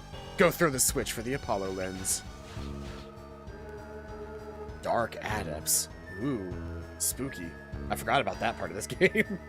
Alex. So he did survive the Golden Sun. So it would appear. And apparently there exist Dark Adepts in the world. Or that wasn't somebody, that was somebody else talking. Would Dark Adepts have powers like this horrible eclipse and its monsters? Dunno. Is there an Umbra clan now? I've been all over the world, but I never heard of a whisper about them. We don't have time to discuss it now. We must activate the Apollo lens while Alex buys time. If there's an Umbra clan, does that mean there's a Soul clan as well? Go, go, go, go, go, go, go, go. Tua warriors. I like the fucking headless statue in the background.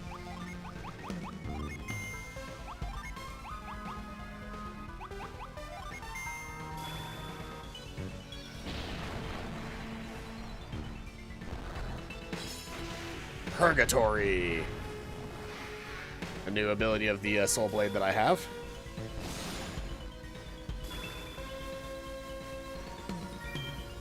And yeah, there's very little that I can do with, that's annoying. Yeah, there's very little that he can do that isn't better than just him using straight up quick shot.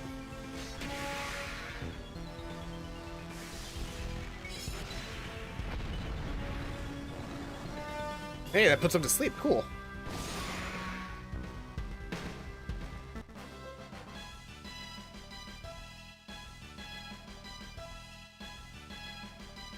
Hey, Nash has Pure Wish. Nice. Pure Wish being the strongest magic, the strongest healing magic for the for a full party heal in the game. How close is Matthew to learning Soul Blade's Megiddo? He's a bit far off. I might actually just run around here for a second and try to fight more of the Talparang dudes to try and get the full unleash on Megiddo.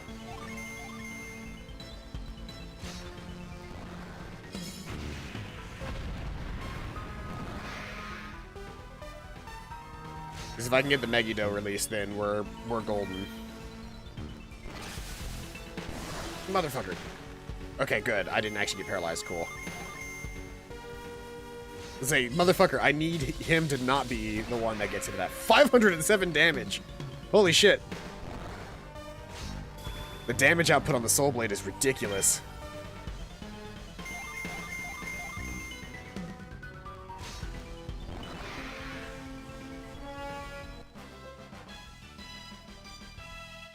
I get a level up literally every fight now, it seems like.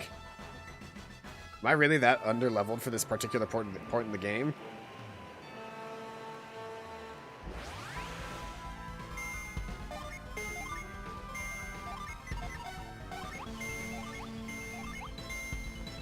I want Matthew focusing on a single target. Try and... Oh.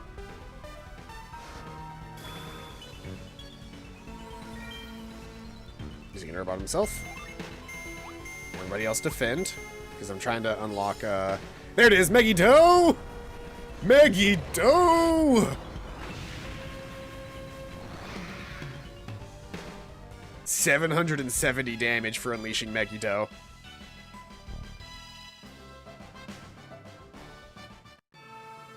Also, these guys are dropping Waters of Life, which is really fucking useful. Let's see here. Where are you at on mastering the Soul Blade? You've got Megiddo now, but you haven't quite mastered the Soul Blade, so we're gonna do a couple more fights to master the Soul Blade.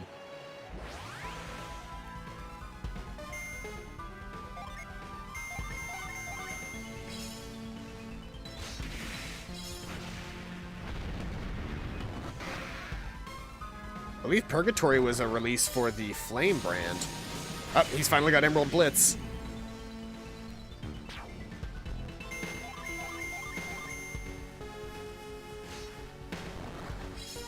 Purgatory.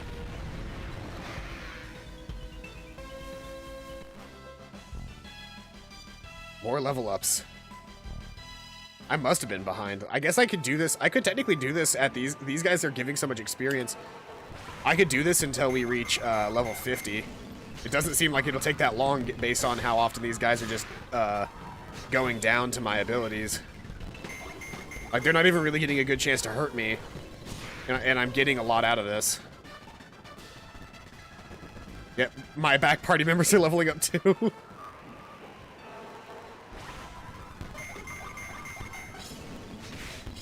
Megiddo! It's a shame Megiddo is still only a single target, but it's still a really good single target.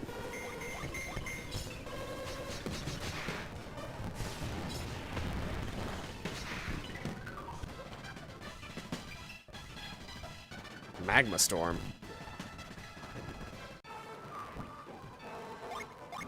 Where are you at on mastering the sword? Okay. You have mastered the, you've mastered the Soul Blade. Good. Where's everybody level-wise? The next question. Oh, that's not what I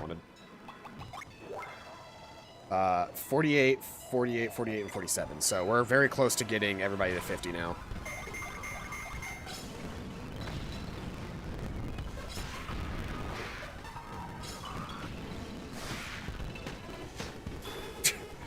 Everybody does these also releases. Aeolio smacks a fool once. Yeah, they keep giving Water of Life after every single one of these, so like I'm getting a shit ton of Water of Life for these fights as well, which is really good. The other guy's gonna use Stifle Shot. Interesting. Megiddo.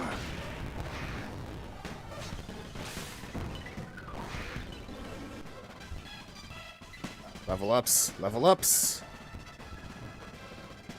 So many level ups. And another Water of Life. Who's holding on to the Water of Lives that I keep getting? Is it you? Yeah, you've got fucking 10 Water of Lives. Hold on, let's just give those out to everybody. I guess just the sleep bomb can go away. Give the sleep bomb to a meaty. And then you distribute Water of Life. Aeolio, you get 3. Give Himi, you get 3. And we'll continue grinding out these fucking Water of Lives, because holy shit, I get free Water of Life from this.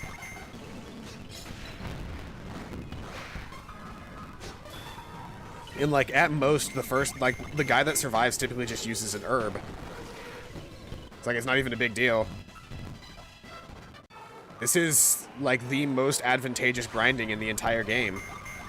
Like we get a level up like every other fight. And we get a Water of Life after every fight too. And none of these enemies are hard. I did find out, by the way, we obviously couldn't have done it on our first playthrough of Lost Age, but apparently if you start up a copy of the Lost Age after you beat it, you can play through the Lost Age in hard mode.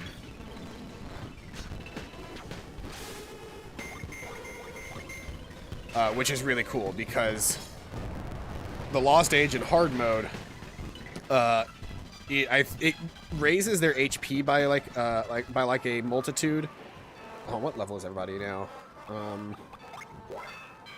50, 49, 49, 50. Okay, so just a little bit more to get Aeolio and Sveta to 50, and then we'll be done. This grind is ridiculous. Like, this is unfair.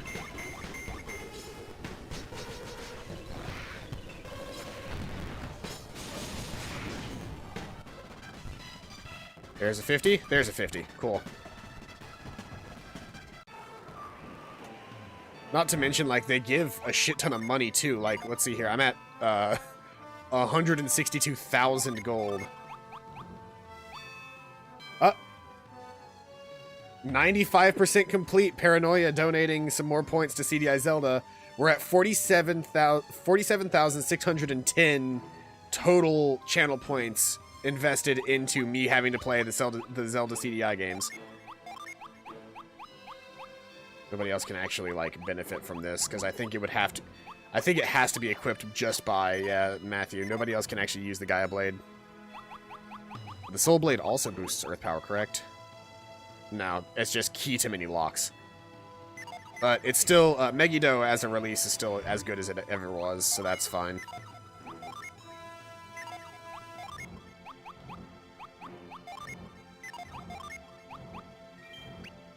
Okay. So. We're here at the final bit. This must be the way to the Apollo Lens's controls. It's amazing. Let's activate it quickly. Vroom! The fuck is that? What does it want? How will we stop it? This is gonna hurt. Everyone involved. Save Sveta. What? Oh shit! Oh shit! Is that her brother? Oh! Oh! Oh! There's some synergy on it. Slap. Bro. Yeah, that's her brother. Looks like you just made it matter. Not angry. Very, very sad. Those are tears. What is wrong, Sveta? Yep. That's your brother, Volchek. You're fighting it, aren't you? I feel the conflict within. I'll help you.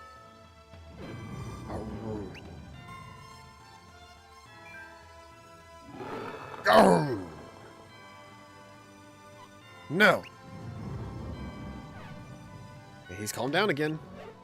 Is he shrinking? He looks just like another monster.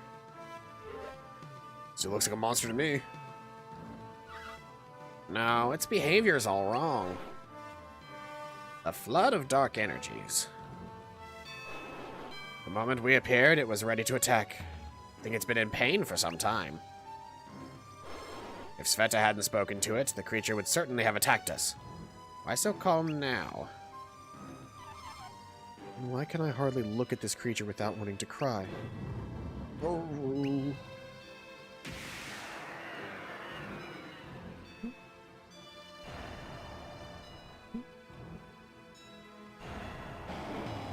Garoon! No! He's fighting it. Don't interfere. Looks like I have no choice.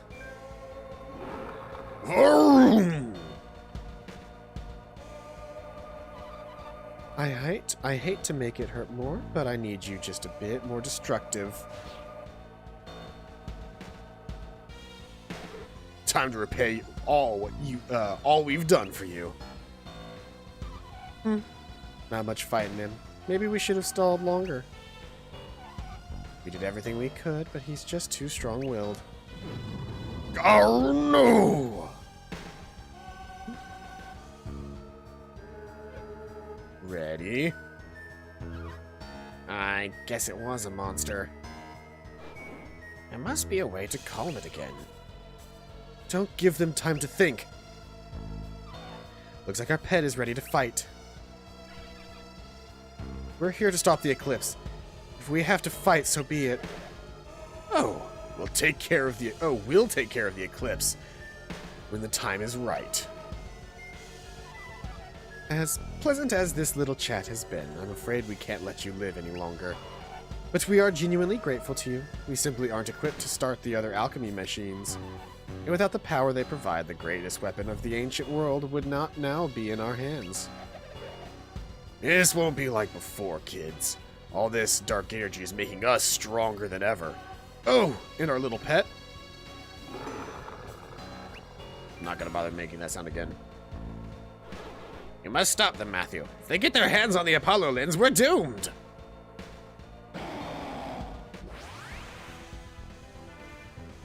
It is.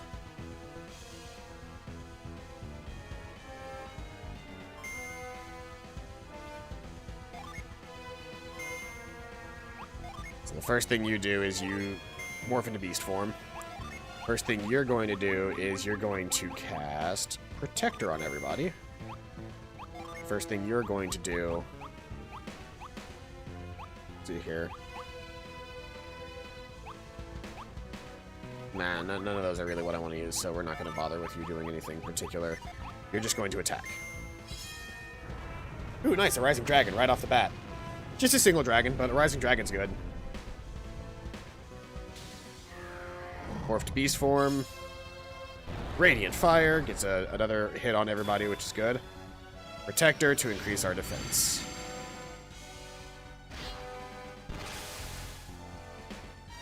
Mournful Caress.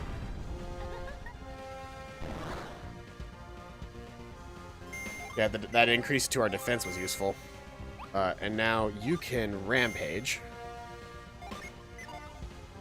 Now that you've done your defense upgrade, you now do Angel Spear. And you attack. So you still haven't taken enough damage to really need it.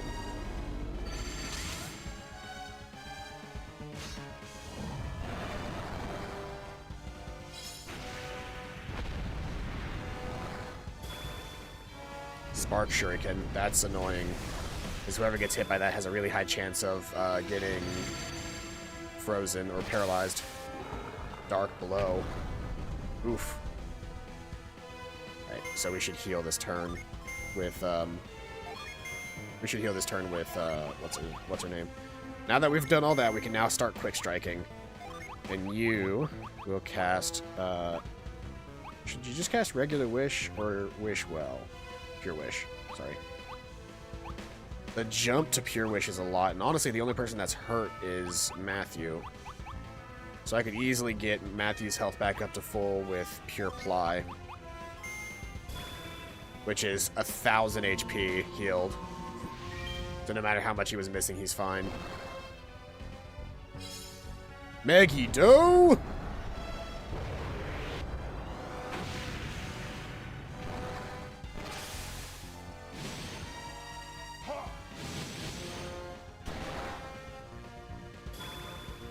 Quick Strike. 406. Illusion Perfume. Unaffected. Nice. And then Dark Blow to Aeolio that time. Not a big deal. Yeah, Himi's back up to full HP and PP again. She heals back all of that, so she can just do focused healing this entire fight and it doesn't matter. She'll always have full PP. So then another Pure Ply again on Aeolio this time.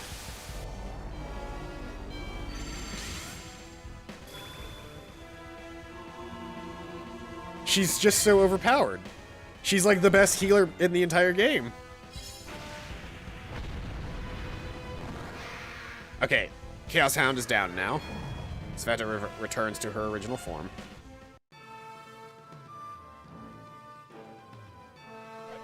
Pathetic.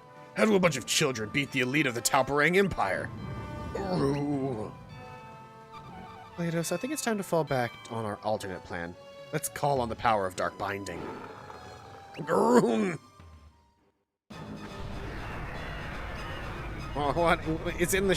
What is that? In the shadows. Dark spirits. They're merging with the energies of the eclipse. No, I'm getting pulled in too. We can't let Matthew's whelps win.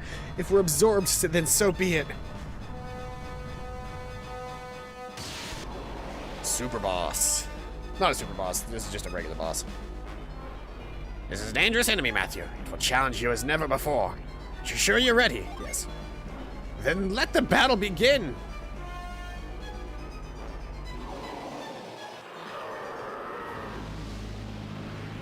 Is this the final boss? I can't remember. I don't think this is the final boss. We start the fight just like any other fight. Should you be doing that first, or do you have... yeah, because whenever you transform, you use up a person. So let's see here. You should have Fleet, right? So you're going to start the fight with Fleet. You're going to Protector. And you're going to start the fight with a quick Wish Well, just to get everybody back up to full HP. Matthew was, I think, the only person that was hurt, but that's fine. Megiddo!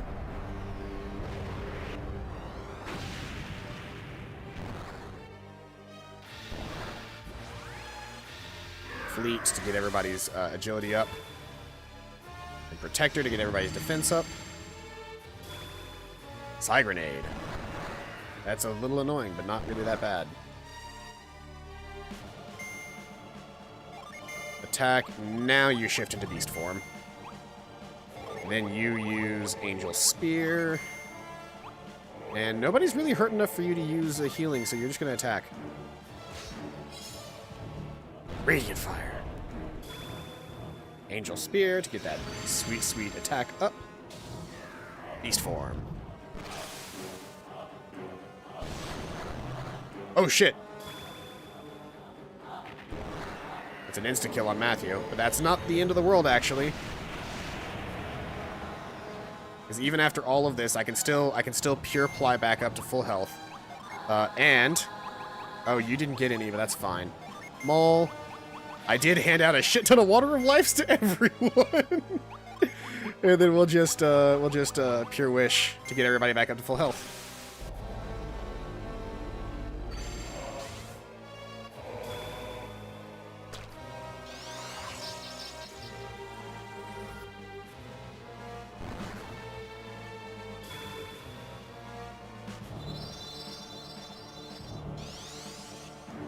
Ta-da! Matthew's back in at full health again.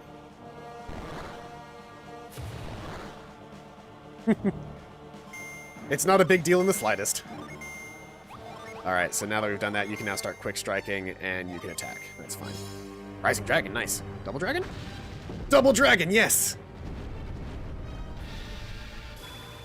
Quick strike for 427. Her Maul does 540.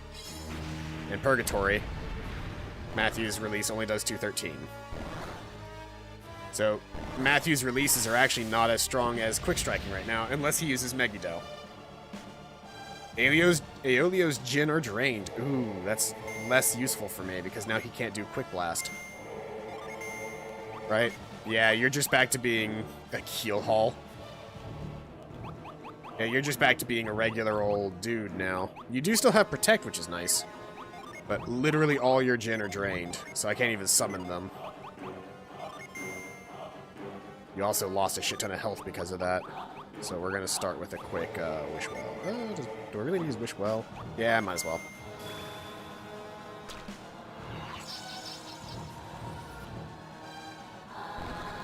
$541 damage. Megiddo!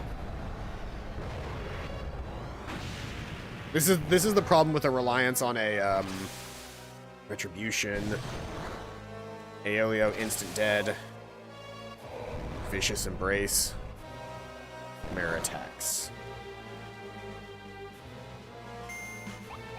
Okay, so we're gonna start by using Revive. Actually, rather than wasting my fucking synergy, I have a million Water of Lives. Why even bother? And then give everybody a quick Pure Play again. Oh, that's not what I wanted to do. Whoops. Okay, that's fine. Whatever. We weren't really hurt enough to need healing, like severe healing, but it works.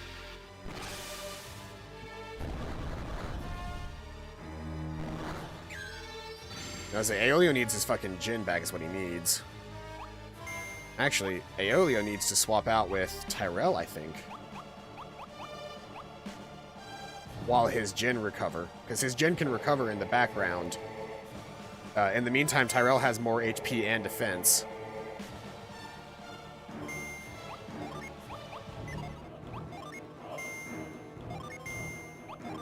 Yeah, because you're just a pure caster, right? Yeah, you just got the regular stuff, but that's fine, because you've also got a really good weapon. And then, instead of a pure Ply, I wanted to do a pure Wish.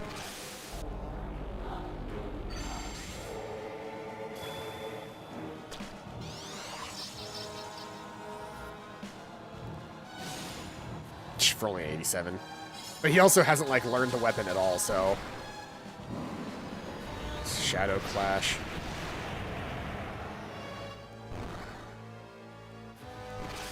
Jin Blast on... That's fine. Aeolio's slowly regenerating his Jin, so that's good. Attack. Maul. Are your Jin slowly being used up in this form? Cannot be used in Beast form. Yeah. I don't think your Jin are being used up slowly. I think that you just use one every time that you enter Beast form. Tyrell, I'm kind of okay with you being out here while your Jin are drained because your stuff stays the same because you're a pure caster. Or you're a pure elementalist. Purgatory. Tyrella's a Wicked Howl. Himi suddenly can't move, that's fine because Himi already moved this turn. Tyrell goes down. Then a Shadow Clash. Himi's in really bad shape. We're going to Water of Life on Tyrell, Maul. And you need a Pure Ply on yourself, honestly speaking.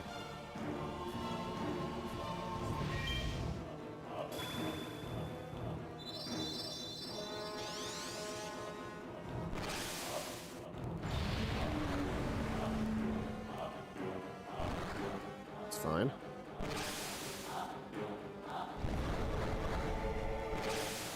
Chaos Upheaval, that's probably going to kill Tyrell. Unless it's just a single target attack. Nope, it isn't, and it killed Tyrell again. And Sveta returns to human form.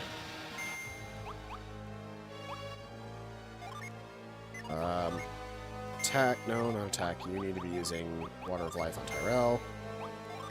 You need to be morphing back to beast form, and you need to be hitting the party with the purest of wishes. And that Zephyr Ring is really doing its job. Ooh, hydrate. I think this might be the final boss battle. Thank you for keeping me alive.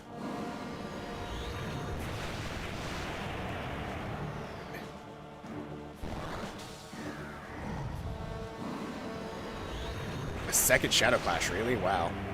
Alright, Tyrell's existence here is really annoying. He's not actually helping me much.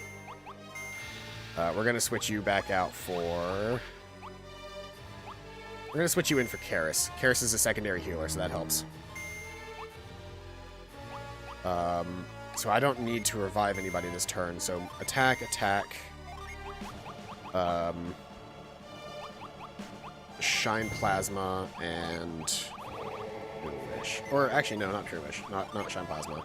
Let's have you do a Wish Well, and you do a Pure Wish.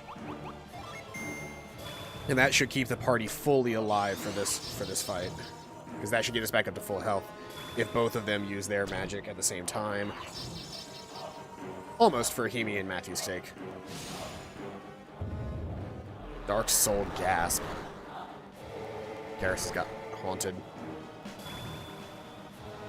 Side grenade. Not a big deal.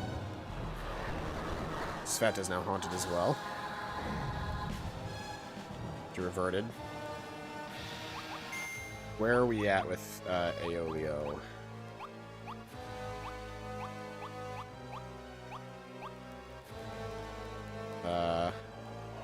He's got all 4 of his Venus Djinn back. He's got 2 out of 5 of his regular Djinn back. So yeah, he's currently an enchanter, which is not the best stat for him to be.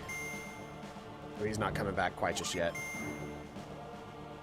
Sveta reverting back from beast form is not the best. She's okay, yeah, that's why, because she used up all of her Djinn, so she can't stay in beast form now. She can't stay in beast form for more than like a turn now because of her setup. Wishwell and...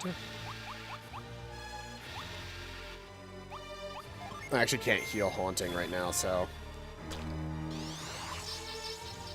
Oh, that Wishwell's gonna get wasted now. Oh well. I wasn't sure how much health everybody was going to have at the end of that.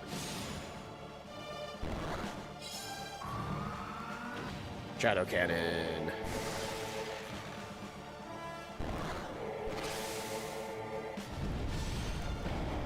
Sveta is actually not super great to be out here right now, considering she doesn't have any Djinn.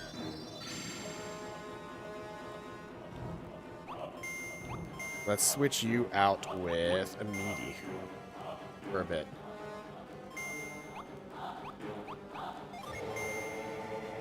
Amidi, you have really decent stuff.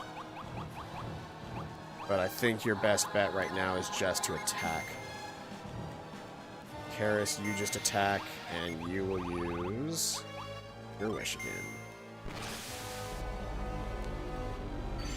Yeah, that's fine. Shadow Shielding is on the start of a turn when I'm trying to heal is fine.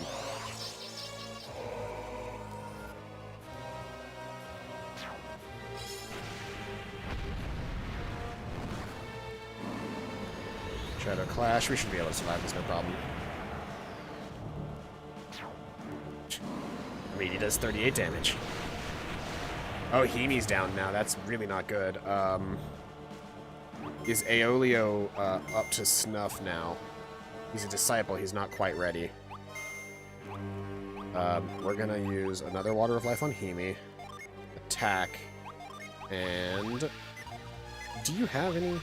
You've got Ply, but you don't have Wish, right? Yeah, that's what's going on here. You keep Karis alive then, and Karis, you use Wish Well on everybody else.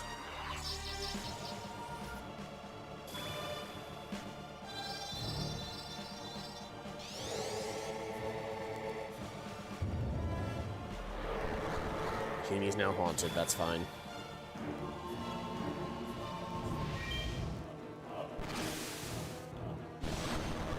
I haven't been able to do a really strong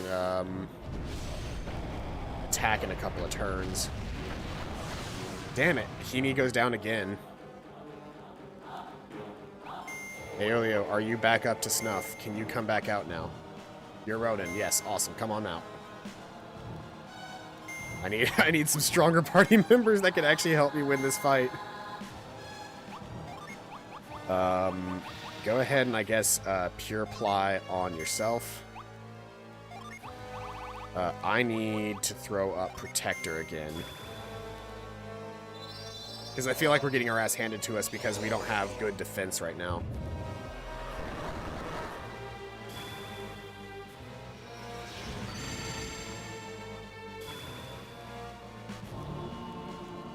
If I can keep Himi alive for exactly 30 seconds, then we can get back to actually fighting. Ooh, that's not good, actually. That's really not good. Himi was our main healer because she could do all heals, and that just Jin blasting her really screws me. Really screws me, game.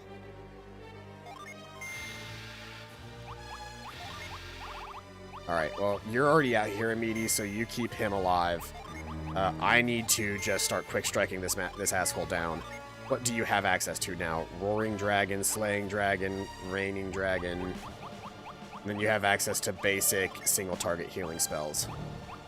But you have no HP. Which means I need to switch you back out with... Of all people, I actually probably need to switch you out with Reef. Just because he's got decent HP. Oh no! Reef, welcome to the fight! Attack to try and get Megiddo off. Jeez, do you have Diamondberg? You should, right? Yeah, Diamondberg. Because that's like literally any damage whatsoever. Quick Strike, and do you have healing magic at all? No, I don't think you do, actually. So instead of doing that, well, no, you should probably still, no, your best bet is just to be our healer for the time being. Pure heal, because Quick Strike is much stronger. And then, what do you have for Jin? I could probably try to, like, I don't know. Allow an ally to take an extra action. Yes, please do that to Aeolio. Megiddo!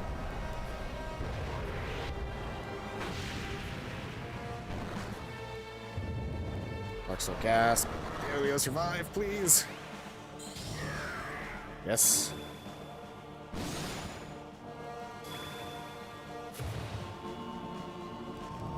There we go. A Pure Ply coming in handy there. Shadow Clash. We're in really bad shape right now. Do I have a Mist Potion on any of the characters that are currently in the party? No. But I have a Vial, and I can use that on me. Do you have a Mist Potion? You've got a regular potion, and that'll actually help you out a lot. Do you have a Mist Potion? No. Then you just need to do what you do best. Increase our resistance really quick. And then Quick Strike. Do you have the Mist Potions? No.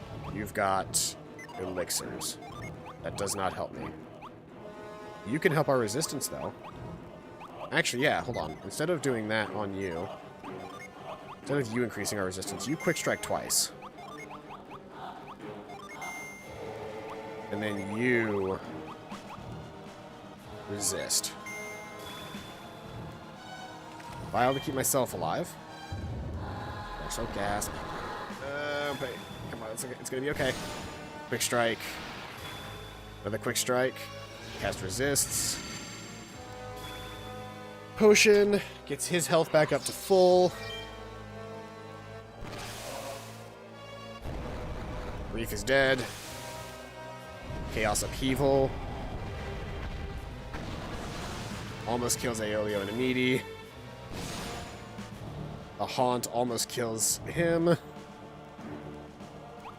Reef is down. Do I have another party member that I care to bring back at this point? Sveta, you're back up to being pretty good. You're not a prime beast anymore, but you're still pretty good. Man, do I have fucking, do I have Flower in the party at all right now?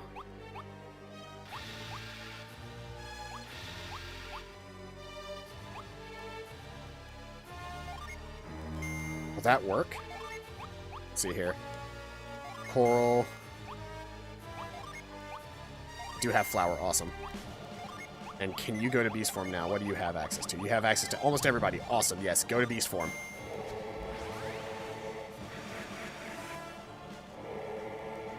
Clearing the evil spirits is good.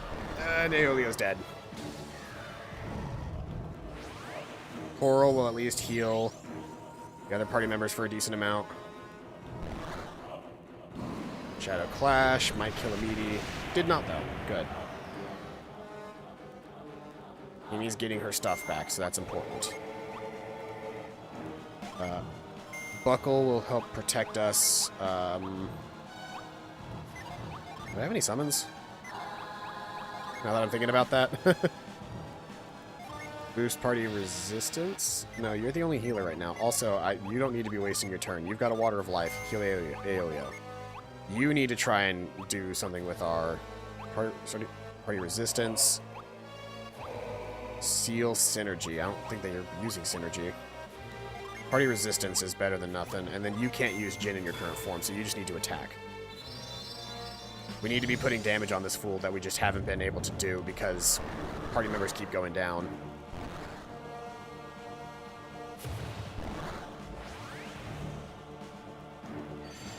Resistance up is good. Dark Soul Gasp.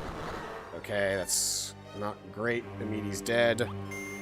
Is Himi back up to being something good? She's a Cavalier now. What does she have access to? Synergy-wise. She has Pure Wish. That's all I need her to have. Come on out. Come out. Come on out, Himi. Welcome back to the party. Please, please, please, Pure Wish the party. Strike and Maul.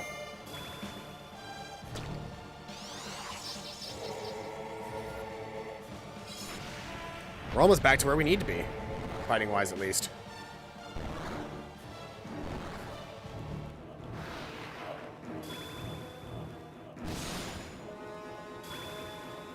Firecracker. Chaos Upheaval. That is not the end of the world. Everybody in the party currently should be able to survive that. And Himi can just give us another Pure Wish. Now that we actually have somebody back in the party that has Pure Wish, we can actually fight again.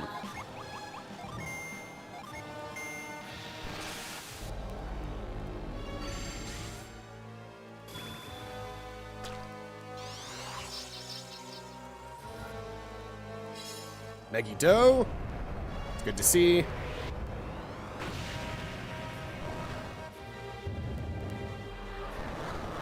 Matthew's now haunted. Hey! Is that it? Is that it? Did I win? I think I just won. Hey, look at that! Our backup party members helped. We felled the Chaos Chimera.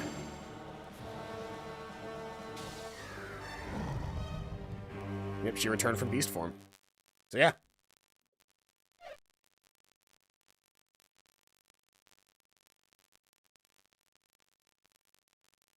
And we've still got plenty of time left.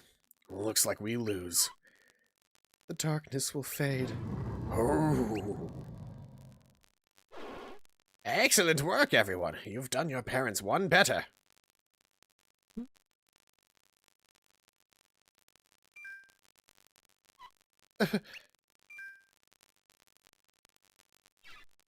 Sveta, what's wrong? My brother. Who? Huh? It's Volchek. This is not possible. How could this happen? What's... We didn't know. What happened? I can tell you. He was nobly sacrificing himself. We used Dark Synergy to save him. We made a few improvements while we were at it. You took his mind and forced him to fight against his sister. We certainly tried. He still recognized his sister somehow. Bestial instincts, I suppose. family reunion won't matter if you stop the eclipse. What do you mean? Volchek is now a creature of darkness. He won't be able to live in your world of light. No undoing what we did, either. He wouldn't survive another big shock to his system. So there is truly no way for Volchek to live to see the end of the eclipse. Is there really nothing we can do, Kraden? If we had more time, maybe we could think of something. But we do not. Every moment that the eclipse goes on, countless people suffer and die. The center of that suffering are the Morgul people. Volchek, as their king, has a responsibility to them. Sveta, are you sure? You did not grow up as royalty, Karis. My brother would understand.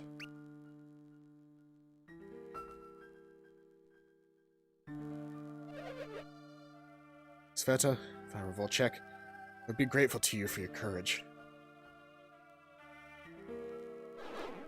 And I think we have discussed this long enough. Matthew, the switch on the Apollo lens. Would you kindly throw it now?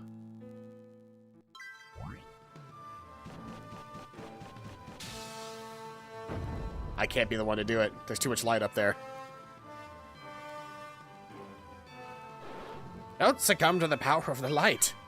Steady, Matthew. You can do it! Good luck. Matthew, you must succeed. You can do this. You mustn't give up.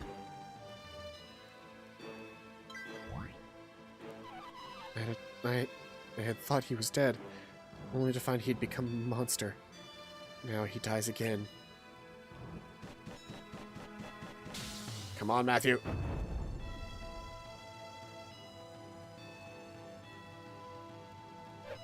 Stop.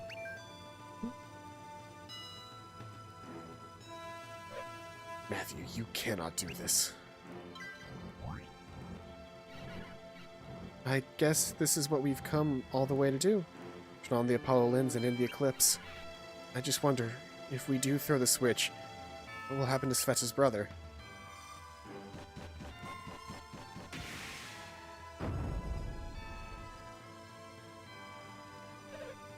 You might as well give up. You're going to be you're going into the very heart of the light. You won't have enough of a dark side to survive it. Volchek's sister is the only one of your crew who can wear the Umbral Gear. No matter how much shadow you wear, the amount of light up there will probably kill you anyway. We're gonna send Volchek up there to get rid of him when he'd played his part. It would seem an impossible situation. No, we can't believe that. Wish I could do it for you, Matthew. Time draws short. This has the look of a trap. Where's Sveta? I can do it.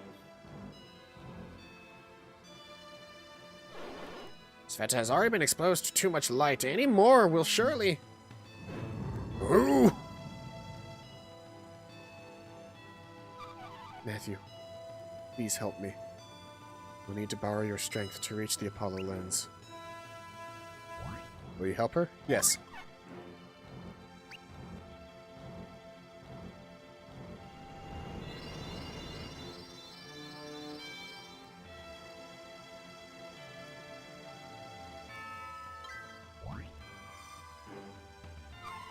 Matthew, I'm sorry for making you come with me. At least we can die knowing that our lives might buy the lives of the others. A small price to pay. Soon we'll reach the controls for the Apollo lens.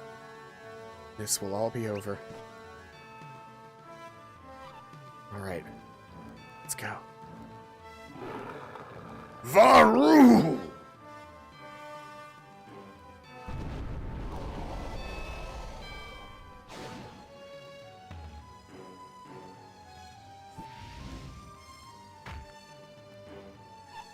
Brother. Volchek is still alive! What is the Apollo lens aimed at? It's over. We've lost. There's gotta be a way!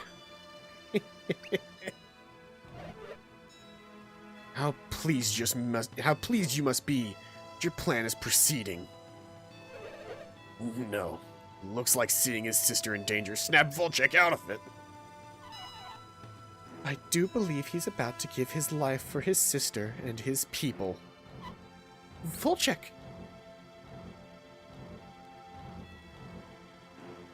At first I thought my game was... At first I thought my game was glitching, but no, that's what he's supposed to be doing.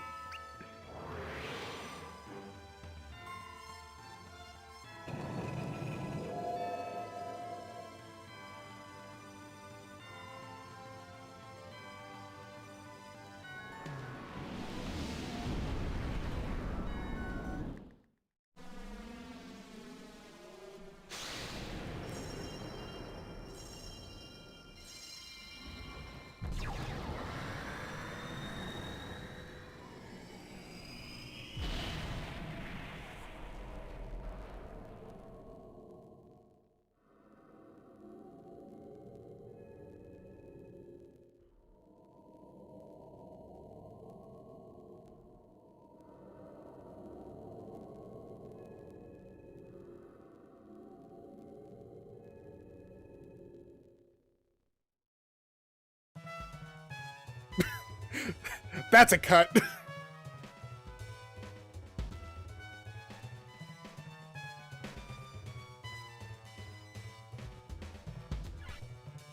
Would you relax, Matthew? I know you're anxious, but Sveta will be here soon.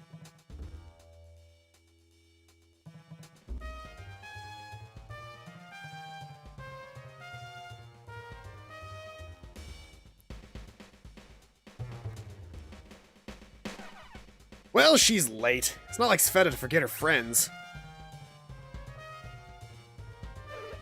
You're referring to Her Majesty the Queen? Sveta's already the Queen? You guys move fast. At any rate, Her Majesty left some time ago. She left? Where did she go? We were told she was seeing everyone off. She would be at the city gate now.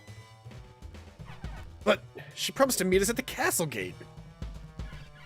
Well, let's head into town and see if we can find her.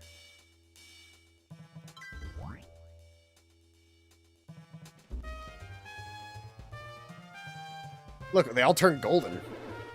Music is life, and life is my music. I'm grateful to King Volchek that I can still have both.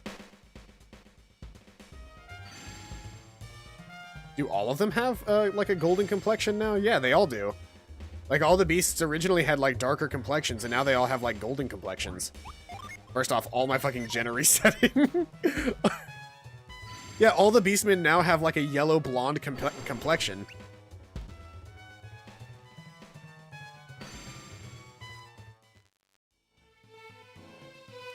Does that mean Sveta's also brighter? She was already bright, though, wasn't she? Where is everyone? Looking at it one more time, I guess Balansk isn't such a bad place. What are you doing? Seeing you off. I waited as long as I could. It was time to go. I assume we're leaving as soon as well, Matthew? I will think of you often. Yes, Sveta didn't change any. We will see each other again, right? Of course. We're all young except for Kraden, and he doesn't age.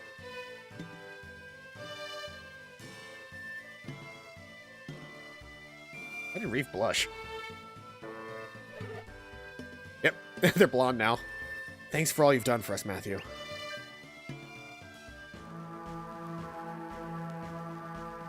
You saved us all.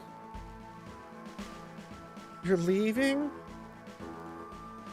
You guys are my heroes. Please come and visit sometime. You going home to see your parents again? Take it easy for a while. You've earned it. Your friendship is an inspiration. You made it through all the dangers. We'll happily play for you anytime. We'll see you. We need you. Sorry, I read that last one wrong.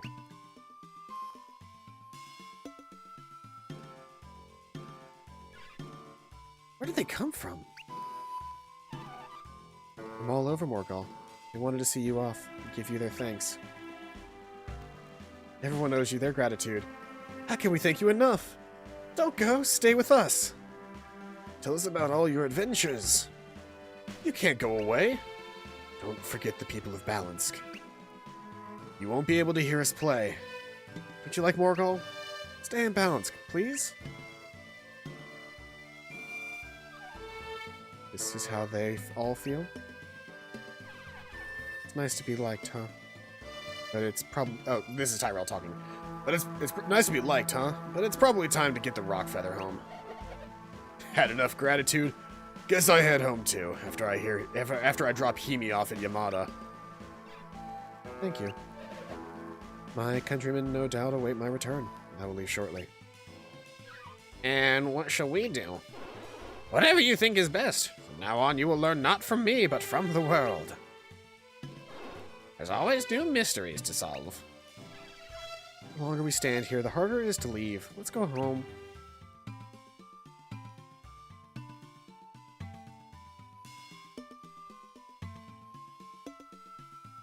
Aw, bye-bye, Sveta.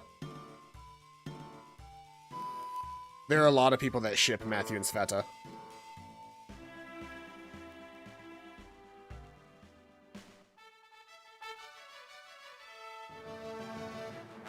There it is! Final credits. We can see the moments where everybody's having fun together if we want, instead of the credits, but yeah. Thank you, everybody. First off, thank you very much, Hiroyuki Takanashi and Shugo Takahashi. Are they related, maybe? I don't know. But thank you very much to... thank to you guys, first off, for coming out and enjoying such a wonderful game with me. A wonderful game series, even. This was an entire-ass series that we played through together. But thank you for coming out and enjoying that with me. That was, it really did make my day, every single day that I got to play Golden Sun. I will say, we're not quite done yet, because we do still have the super dungeons to do, which in this game are actually post-game content. So we still have some dungeons to do, some bosses to fight. But with that being said, thank you, everybody. This was fantastic from start to finish. And thank you very much, Camelot, for making my favorite JRPG series of all time. I would very much like you guys to go ahead and make Golden Sun 4, because we need that shit now. And I'm going to speed through these credits now, because they're just credits. But, yeah. So, after the super dungeons, I haven't really decided or discussed what I really want to do next. So... We'll need to see where we end up at that point. If you guys have suggestions of games you guys want me to play, feel free to leave them in the suggestion box below. In the actual, the description, there's a subscription box on Twitch. I don't know that I have the subscription box on YouTube anymore, so just pull it up on Twitch and that's how we'll go from there. Trying to think of anything else that we could possibly get our hands on initially, but, if we don't really have anything, I'm probably going to shift over to playing Emerald Randomizer on Mondays, Wednesdays, and Fridays until we finish the randomizer. And then if we don't have any suggestions, I'm also thinking about picking up the Yakuza franchise. The Yakuza games are some really fun beat-em-ups, I guess is the best way to describe them. They're kind of a unique thing. The Dragon engine is a really, really interesting video game engine because of just how the combat and everything works. The physics, the combat, everything in the Dragon engine is kind of silly. But we'll be playing those eventually on the channel because I just want to play. There's a lot of them. There's Yakuza 0. Then there's Yakuza Kiwami and Kiwami 2, which are Yakuza 0 is like a prequel. Yakuza 1 and Yakuza 2. Then we've got 3 and 4, and I think 5 remastered. And then we've got Yakuza 6, which is the first Yakuza they've made in the new Dragon engine. That wasn't just a remake or a prequel. Then there's Yakuza Like a Dragon. And then if I can get my hands on anything that can play it, then there's Judgment, which is a Yakuza spin-off game. But I would love to play through the entire Yakuza franchise on stream one day, because I want to play those games and just see and experience the ridiculousness of that series. But I actually have to, you know, get around to playing them sometime. They're big games too. Like they can take a little while, but there's some ridiculous stuff in there that I really want to play for you guys. So if we can't think of anything else, I'm probably going to start playing the Yakuza franchise through. I've kind of been going through and looking at games that I can play on Xbox Game Pass, because Game Pass is ridiculously useful and it allows you to have access to like millions of games. There's not millions, but like enough games that there's enough stuff on there that I could play it like consistently forever and like never really play through all the games. That was another game I wanted to play. There was a new game on Game Pass that was coming out, or it's already out, that I sort of started and then decided that I wanted to save. It's this really cute turn-based RPG called Inkenfell, and I want to give that a shot on stream. But yes, that is where I'm at. We're possibly either going to be playing the Yakuza franchise or possibly Inkenfell. I kind of want to start with Inkenfell because I think that one's going to be a lot shorter, and it's cute, and I want to play it. But anyway, there's always a post-credit cutscene in these games. It's good to be back.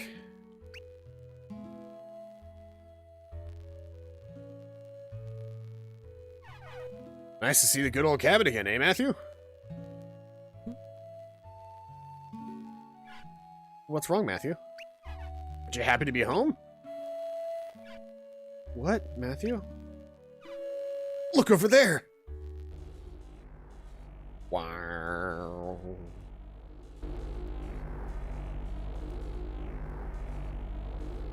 Guess what? Remember how at the beginning of the game they were talking about the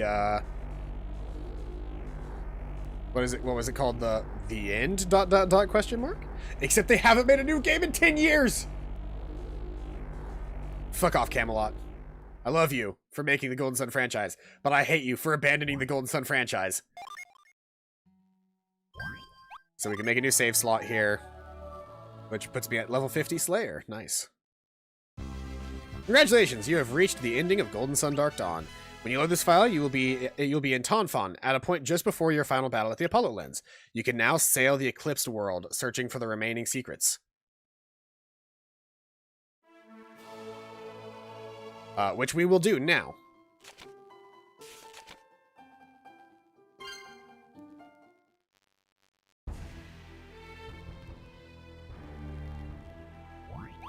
So, with that done, we now enter the post-game content, which is to say that now that we've done everything that we have in the game, we can now run through the super dungeons of the game.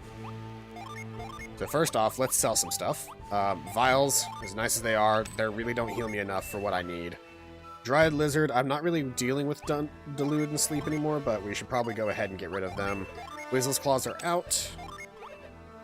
I wish I could put these other things somewhere, but we can sell the Gaia Blade because it's not nearly as good as the Soul Blade now. Karis, get rid of Kiku Ichimonji. Tyrell, you can get rid of... You don't need to get rid of anything. You're fine. You can get rid of that Sleep Bomb, because that's worthless. Sveta currently still has her best gear possible. Aeolio is good. He's got his cookie still. I still haven't made anybody eat the cookie. That's whatever. But, let's see here. Let me rearrange my party into the people that I actually want in my party. Sveta, you're up. Aeolio, you're up. Himi, you are up. And with that, we now start our journey to find the hidden post-game secrets. So let's see here. Once you've won the battle, okay, there are 4 optional hard-to-reach areas in the game with 4 super bosses in them, and 5 remaining summon tablets to collect, much like Lost Age. First one you should go to is the Burning Island Cave. So we're going to the Burning Island Cave now, because I want to fight all the remaining super bosses in the game.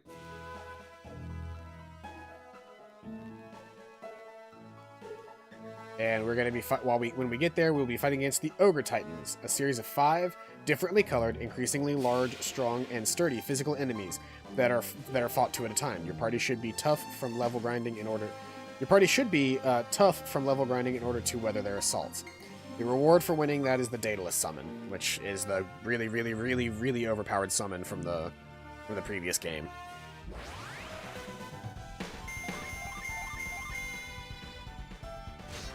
None of these enemies should really be able to stand up to what I can throw at them.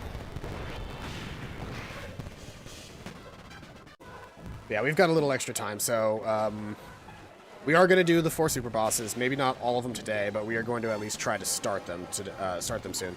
Oh, I need to be going down here. Whoops. Basically, I think in each of the locations that we picked up in Umbral Gear, there is also a place for the Soul Blade to fit to open up a super boss.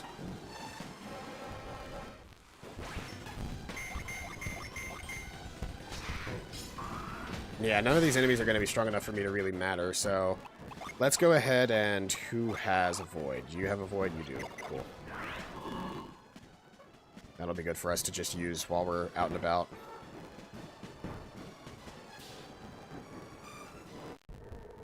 Burning Island Cave. There is supposed to be something in here. There's a place from the last time we were here that I can actually access. Let me see here.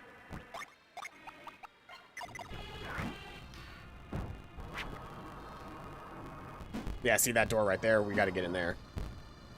Which to get there, we got to go around this way.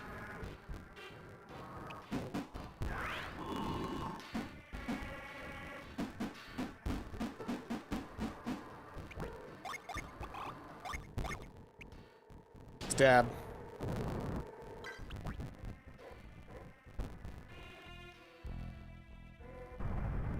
And here's where the fight comes in.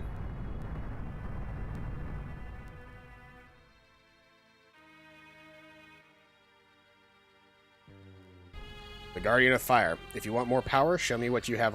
Show me what you already have. So these guys are all physical fighters, and they start out tiny, like this.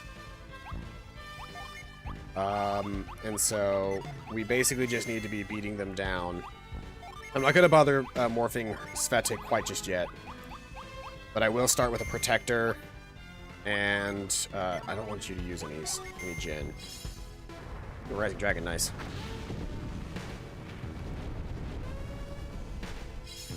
You'll get plenty of work here in a minute whenever... Oh, that's first Ogre Titan down. Second Titan appeared. And Titan 3 appeared.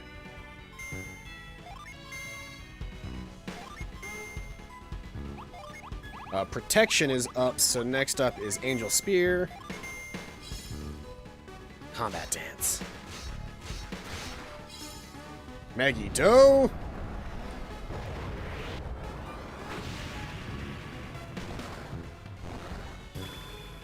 Angel Spear to buff our attack. Brute Force. Whew, even with our extra defenses, that dealt a decent amount of damage. So moving forward, you should now switch over to Beast Form, and you can now start using Quick Strike. And you will be using Healing Magic. We took more than 160 damage there, but that's fine. I'll just use that just to get everybody a decent amount of healing right now. I don't want to be spamming my super high level shit right now. Maggie Doe! That should kill. Just based off of the first one. Yeah, that was enough to kill Titan 2. Quick Strike. And 3 uses Brute Force. Here comes Titan 4. But the method now is to kill Titan 3. Considering I only took 1 big Brute Force in that one, I'll just use healing on myself. Apply Well will get me back up to full. And with everybody working on doing super damage to this guy, he should be relatively quick to take down as well. Regular attack instead of using Brute Force. Regular attack instead of using Brute Force. I can restore that with a regular healing, so we're fine. Maul. Quick Strike, and... Wish well. For a super boss, this one's really not all that hard so far. Now, granted, there's supposed to be a 5th Titan that's showing up here in a little bit. That's supposed to be really strong. Once we kill this 3rd Titan. Now that I think about it, maybe I should have dealt with the stronger Titan first instead of constantly killing the weaker of the two. Because when we get to the end of this fight, I'm going to be dealing with the 4th and 5th Titans together, which are going to be the strongest of the two.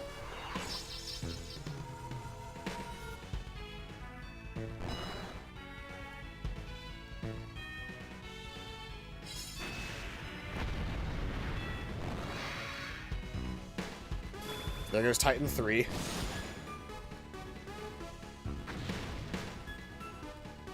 And there's Titan 5. Holy shit, he's huge. Well, let's try to get rid of Ogre Titan 4, I guess. Fast as we can.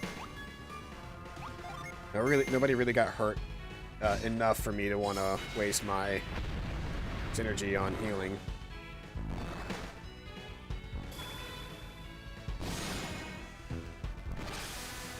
His brute force, what does it look like? Oof, 274. It's really not that bad. Oh, but he gets 2 attacks in a turn. Ooh. Well, they all attacked Matthew, and that was a poor decision on their part, because that means I don't have to split up my healing. If I don't have to split up my healing, then I can just use, Pure Ply and heal just Matthew back up to full, without it actually really affecting my total PP total.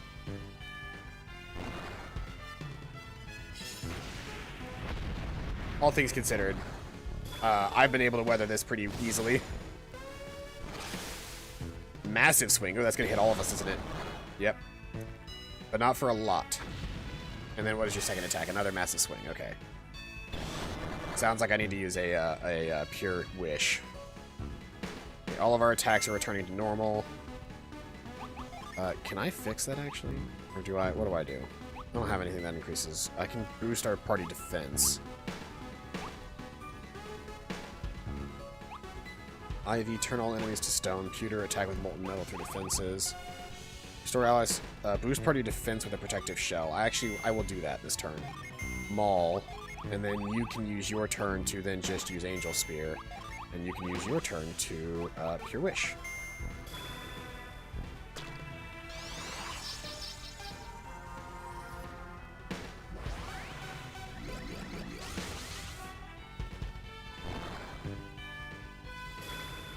Our defense is raised by a decent amount there. Our attacks are raised by a very good amount there. 1 damage.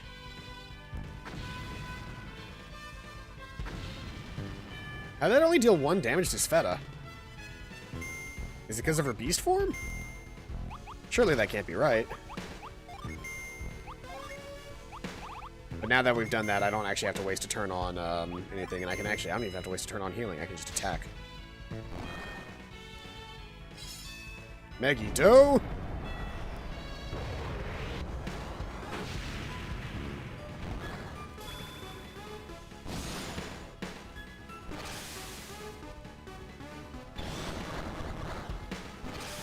Brute force.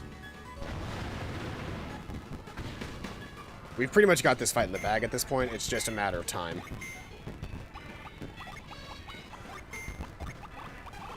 Like, if this is how the fight's going to go, we've basically won. It's just a matter of time.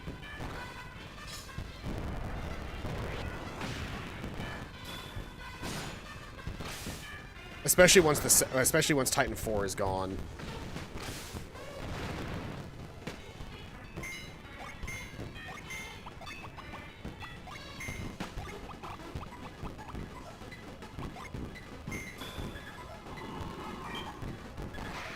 Okay. So Titan 4 is down, and we're just to Titan 5 now.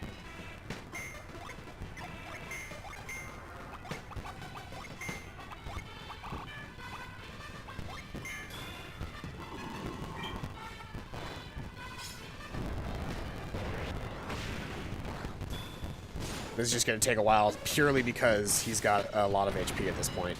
Not because I'm in any serious danger. Does that mean, yeah, all of your guys are down, so you're back to just being a very, very basic fighter. But you do have vital boon. You'd be able to attack. You'd be able to survive any of his standard attacks anyway, so it doesn't matter. Actually, do you have a side crystal? Dude. Wait, no, this is... Do you have a side crystal? You do. Cool. Give that to Aolio.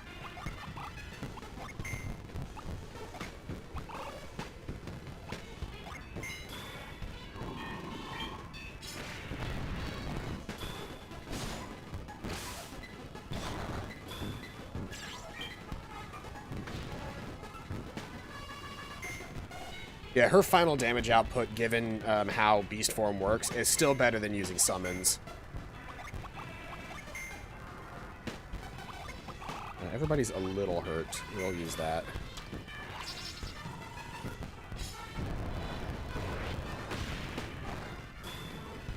Yeah, the only real thing is this fight is it's going to take a while purely because we're fighting a dude who has a shit ton of health. Everybody's defensives have returned to normal. Boost party defense again. Restore party PP. Not really what I want to do right now. Do you have anything that boosts? Oh wait, no. You need to Angel Spear. That's right. And then I guess just apply well on myself.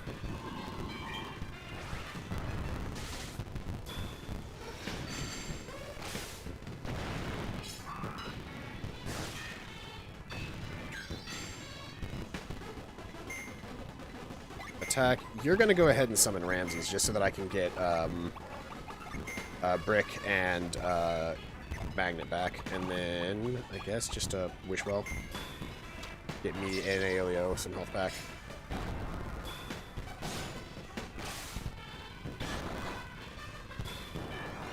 Ramses! It's been a while since we've seen a summon. Because I don't really use them that often.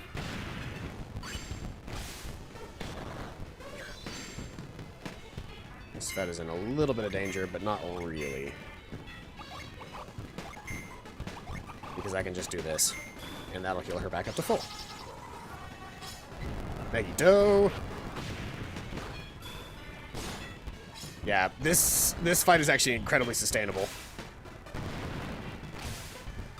Considering he's just using physical attacks and not like fucking with my synergy output. If you were fucking with my synergy output, then we'd have to throw hands, but he's not really fucking with my synergy output, so we're fine.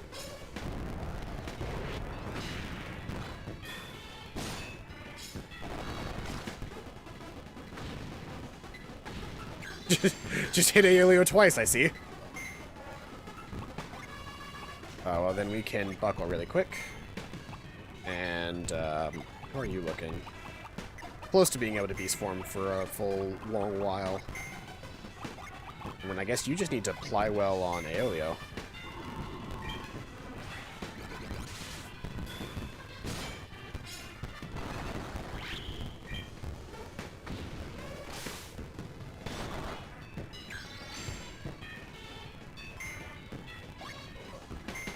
Sveta's getting back up to being able to do her thing, so when she can morph, we'll be able to really drop the ball on this man.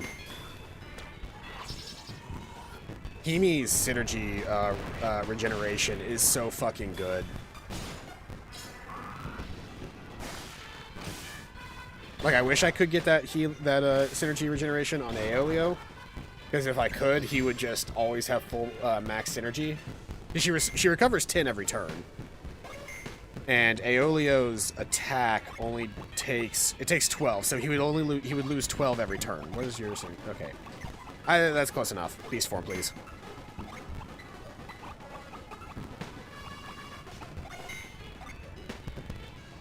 Might as well Pure Wish.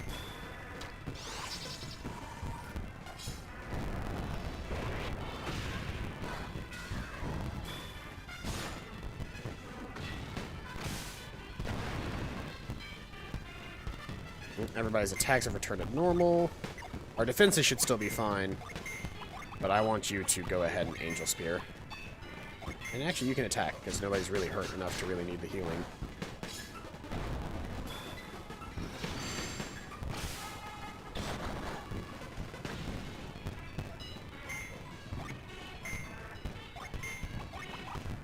Quick strike. And we'll do a Plywell on Aelio.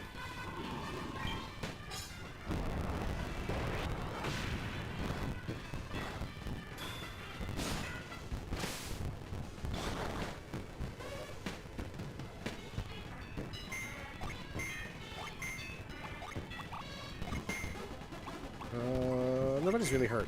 Let's attack.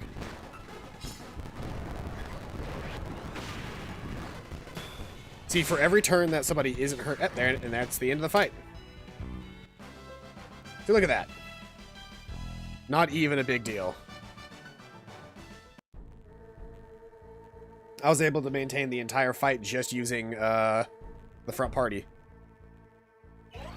Here's a new summon tablet.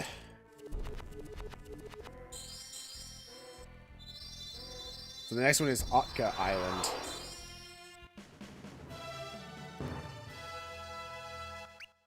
Otka Island is a maze of over 50 small, square-shaped, identical-looking rooms that connect to each other. Holy shit, okay, so that's gonna be confusing as hell if we get through that, so let's get there, and then we'll do that, but holy shit, that's gonna take a while. They're even telling me that I should consult a map for this dungeon. Oh, it's shaped like a giant skull. Okay. Oh boy, and if they're all identical, then how the hell were you supposed to know where you were? That's terrible. That's awful. Why would you do this to somebody? Where was Otka Island? Otka Island was one of the, it was one of the places over here, right? Making sure I checked that already. Was Otka Island this one that was over by the falls? Is that correct? The problem with the way that everything is that I can't tell what place is what. Are you Otka Island? No, this is Gaia Falls. Was Otka Island this place up here where I got the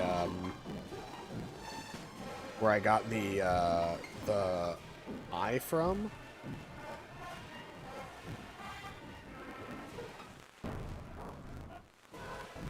Can't land over there, so I gotta land over here.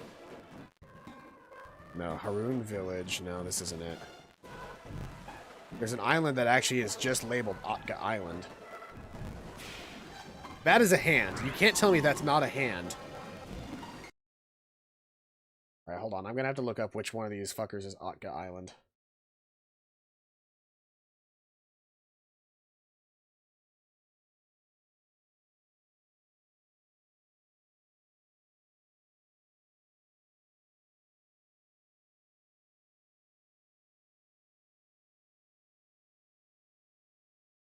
Oh, hello, Regarded. Welcome out to the stream, and thank you for following. Otka Island is a visitable location. Otka Island is an island with a metallic labyrinth within a cave hidden away amidst reefs in the middle of Otka Sea between Port Rago and Morgal region. Oh. Have I been to Otka Island? Oh, was Otka Island the... Was it... Oh, was it the one that was like,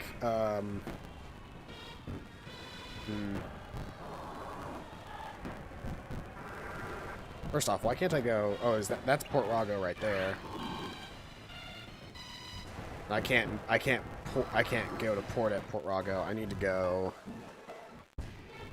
Is Otka Island this one over here?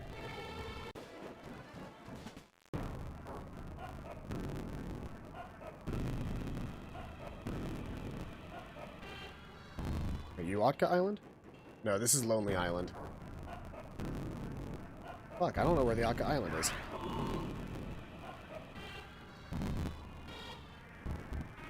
Because I can't get to the back to the Morgul region at this point, can I?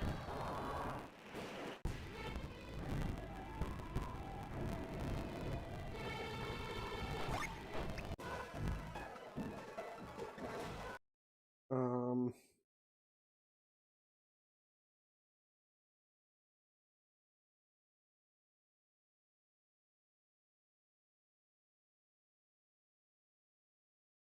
Here we go. There's a picture of it. Oh, right. Otka Island is visitable only via the tornado that's around Yamada Island. So I just have to find the tornado and tornado my way back onto the island. There it is. Carry me away. This is Otka Island. Yeah, here we are.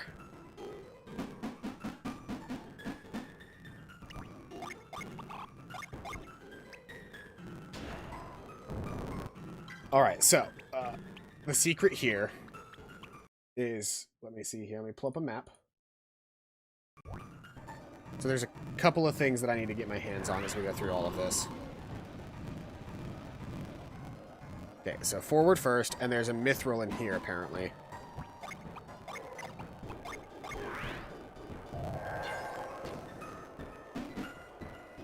Is this... Oh, no. Is this... This is the entrance, right? Yeah, okay, so entrance, then through here is a mithril. Then from the mithril room, I can't go left or right. I need to go... Let's see here. I should be here now. Left. Up. Up. Up. Left. Up. Up. One more up. Then right, right. Right, right, right. Down, down, down. Okay, so right. Right. I'm trying to track where I'm at. So right, right. Right. Right. Then down. Down again. Down again. And to the left. Wait, no. Go left here. Can I go down one more time? And then to the left? Okay, I'm not sure where I'm at now. I feel like I've gotten lost. Oh, wait. No, no, no, no, no. I know where I am. Left and then up. Aha! Power bread. Then that's 2, 3. I gotta go down, right, up, until I can't go up anymore. And left across again. And there's that. It's not where I want to be, though. Left. Left. Up. No, not up. Right. Left. No, can't go left any further than this. Am I at then? Am I? Oh, I'm further than I thought I was. Further over than I thought I was. So I can go up. Okay, I know where I'm at now. Up. No, no, this isn't right. On. Retreat. Let's start from the beginning again.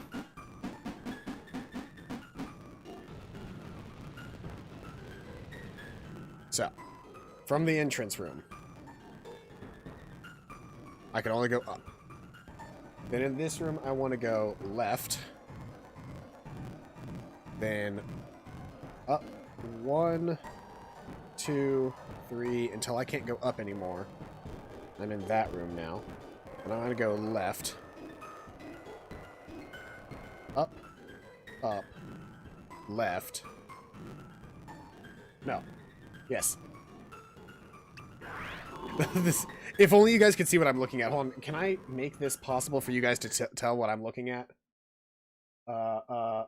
Save image as skull map. I'm just going to save that on just my pictures folder. Save. Then let's see here. You know what I'll do? I'll put it in the actual thing. This is perfect. I know exactly what I'm gonna do. Add image skull map. And that image is going to be pictures in the skullmap.png. Open that up. Okay. So this is what I'm using as my reference right now for where I need to be going. Make that somewhat big. Just put it right here. You guys don't really need to see what the things are. There's summon tablet and boss, which is important, and then there's entrance. We've picked up the mithril silver and the power bread. Next up, we're going for the Triton's ward, I think is what it says. And then there's a psi crystal that I don't care about. So we'll grab the Triton's ward, and then after that, we'll head straight for the thing. The room that I'm currently in, if I remember correctly. Oh, I don't remember correctly. I can go left, up, and down, so I should be in. I'm currently in. Oh, I can't show you guys. Like, I can't point at it on the map. I'm currently at, like, this room. I can't look. This is not working the way that I want it to. I can't ping it either. I have no way of telling you guys what room I'm currently in. But I'm basically in the room, if you look in the left cheek, I'm in the room that has an up and a down. It's the second one in on the left and the right. On the left and the bottom. So like right now, if I'm right here, I'm in the dead corner, the farthest left I can possibly be in that little corner. That's the room that I'm in currently. So knowing that information, I want to go up, up, up one more time, up again, and then I can only go right here. Go right. Then I want to go up. Go right. Up. Right. Right again. Go right. Right again, and I should be in, yep. There. Right, and I should have a way to go up, but I don't want to go up right now, because I just want to go right. Wait, no. No. I want to go up, I want to go right, then down. Then down, then down again, then left, down. Down, left, up, up. Okay. So I want to go down till I can't go down anymore. And I want to go left. I want to go to left. Then go down till I can't go down again anymore. Then go left, and then go up until I reach the treasure chest. Aha, there it is. Triton's Ward. What the hell does the Triton's Ward do? It is better armor. Boosts and resists water.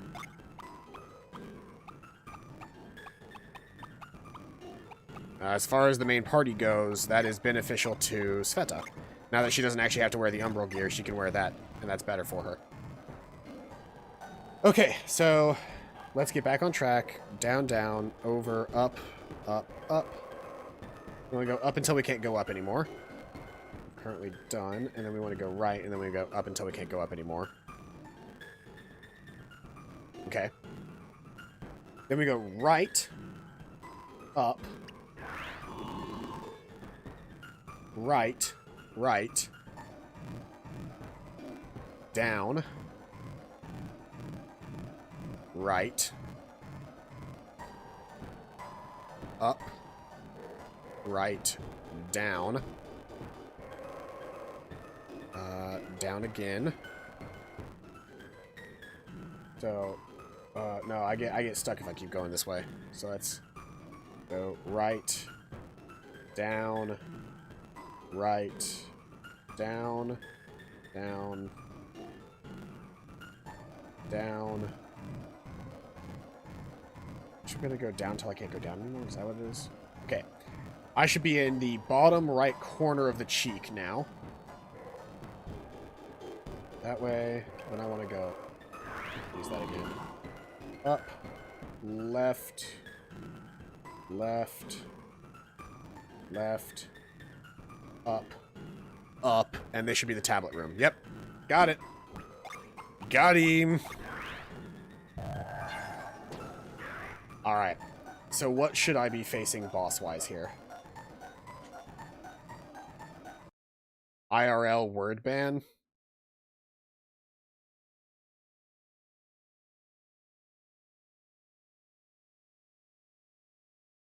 Alright, so I am no longer allowed to say that word that was just banned. Where's my skull map? I want to delete the skull map.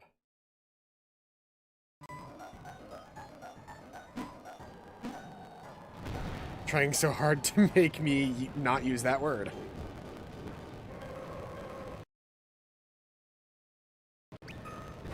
You could have just chosen highlight text instead. Every time I try, it gives you a message. No, I can say it? Okay. You're just trying to get me to hydrate. Is that it? Because I'm out of water. Let me get water really quick. I'll be right back. Highlight text gives you an error message? That's weird.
There we go. Thank you for keeping me alive. So, I am starting to run out of time, so I'm going to try and finish this boss fight relatively quickly, and then that'll be where we stop for today. We will finish the final super bosses next time, but we're going to finish this one now. Do I have any hints on this super boss? Okay. Ancient Devil. A prominently very dangerous boss with a unique ability to take one of your party members and put him or her on its side of the field to fight against you. Ooh. That seems dangerous. Buckle. Yeah, I'll beast form you, I guess. This becomes significantly more dangerous when you realize that, like, all the buffing that you could possibly be doing for your party is actually going to possibly help the enemy.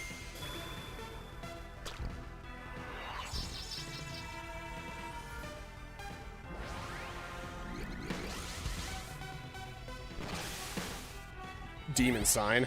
Oh, yep, there goes my healer. Cool.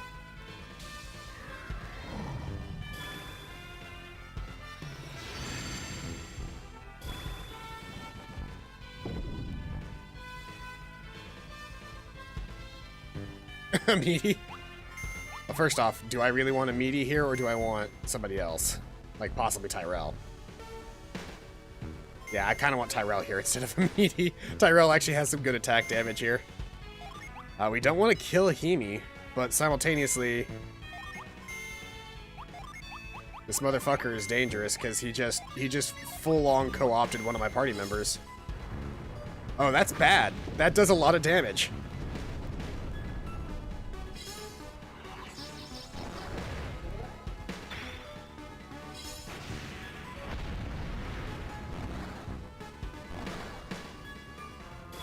We could probably also kill Himi very quickly, and then she wouldn't be an issue anymore.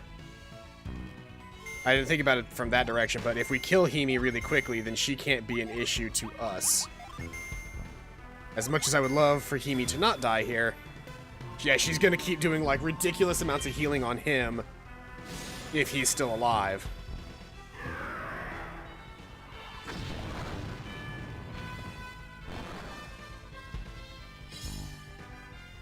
Yeah, Himi shouldn't be able to survive more than a couple of our own attacks.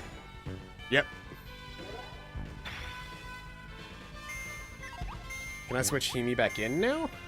Yes, I can. Welcome back, Himi. Let's take some of those waters of life that I've got and get you back up on our side. So your best option really is just to fucking kill the person that they capture and bring them back.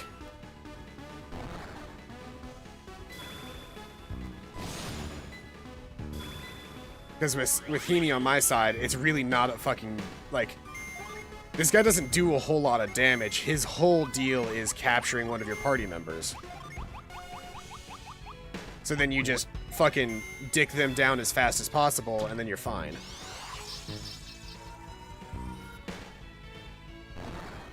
And based on the pure amounts of damage that I can do... Okay, you're gonna take Himi again, that's fine. Thank you, Doe.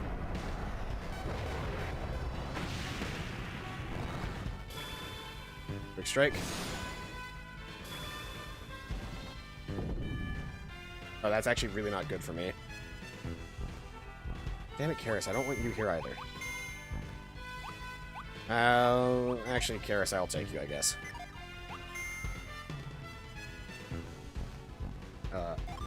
Attack Himi, or can I... Do I have any way of removing Curse? Yeah, I do. Maul. Quick Strike. Shine Plasma. Yeah, Himi's base attacks are not that strong, so, like, wiping her out should not be that difficult. Cool.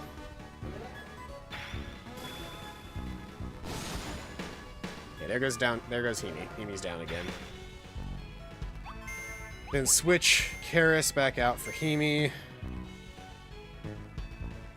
Himi gets revived by Matthew, because Matthew does have revive magic. I've been lazy.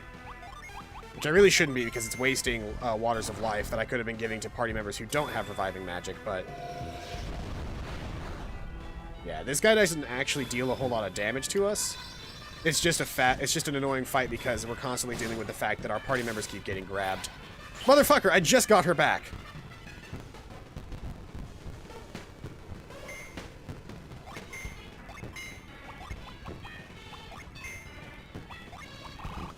Do you have any healing magic?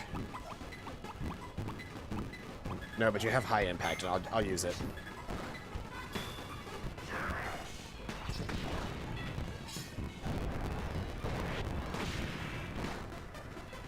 He's down.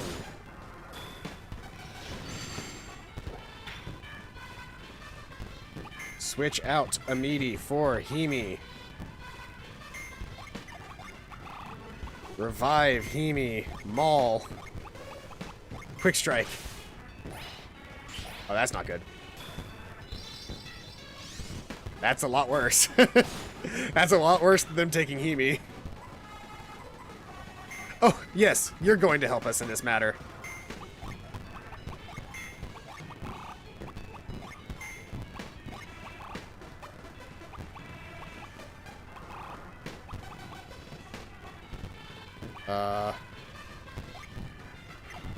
You don't have anything good. See, the problem we're really facing here is if I can't take her down... Oh, good. She's not going to rely on her really good shit. The problem is that as she currently is, her physical defense is ridiculous. So we have to rely on like actual casting magic here. You have no healing magic right now, right? Yeah, that's right, because you're a fucking...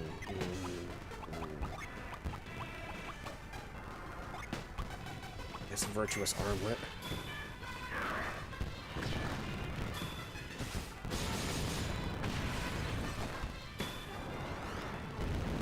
Really?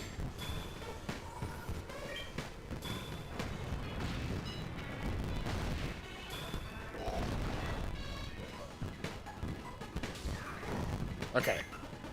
Back from being super, we can now just do basic attacks against her and she won't be able to actually defend against us. Your Wish, and then I guess eruption. You're really bad, Reef.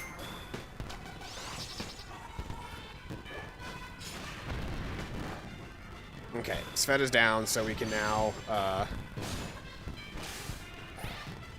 Motherfucker! Stop taking my good party members! Take Reef! If you took Reef, I wouldn't give a shit. You know what? Actually, that's what I'm gonna do. Really quick, let's swap in, like, shitty party members that we don't give a shit about. And let's just do this. To the best of my ability, let's take out Himi with my shitty party members here. Actually, do any of y'all have mist potions? I think Tyrell has the mist potion. Any of y'all have the mist potions? No.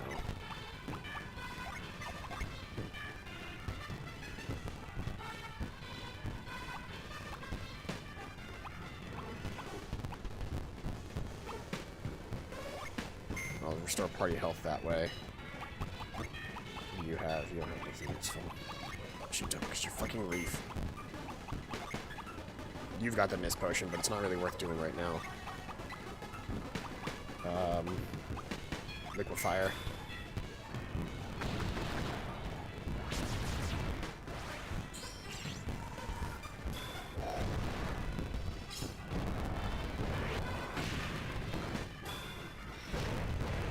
Okay, Himi's down. Okay.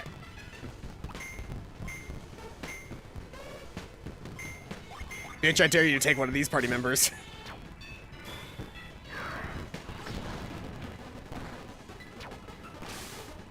Yeah! You bitch! Alright, now it's gonna take a minute because we gotta slowly bring back the actual good party members, but,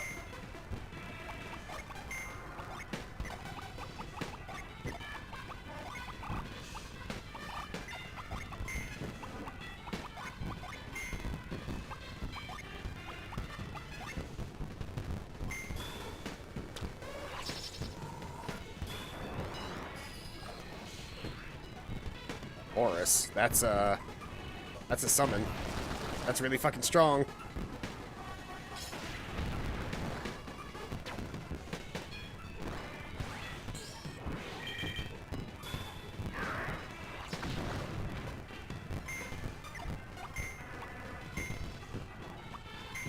First thing we should do is bring Himi back and revive Himi. Tyrell, you are poisoned, and I don't want you to do jack shit. I guess protect the party. And can I summon anything? I've got one Venus Gin that I've used. That's not a big deal. Oh, except that it turns you into a fucking Ronin, right? Or it turns you into a ninja. Problem is I don't want to kill Karis at this point.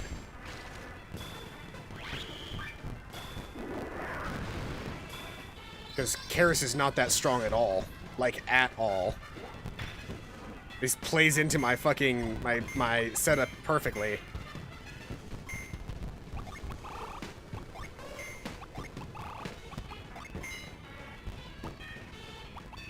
Do you have a Psy Crystal?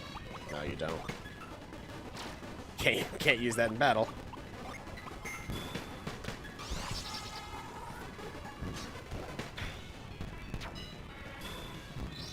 Alright. There we go. Not a big deal. Alright, now Aelio is back to being a good dude. Psy Crystal, Pure, no, not Pure Ply. Pure Wish. You can't Beast Form effectively right now, that's fine. Quick Strike.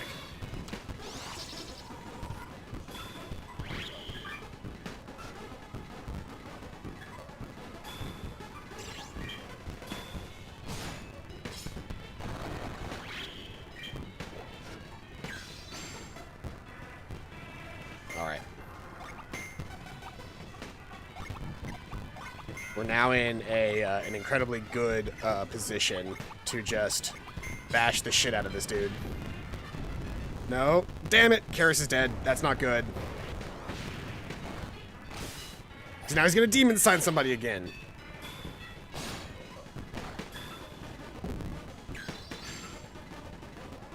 Alright, well that means,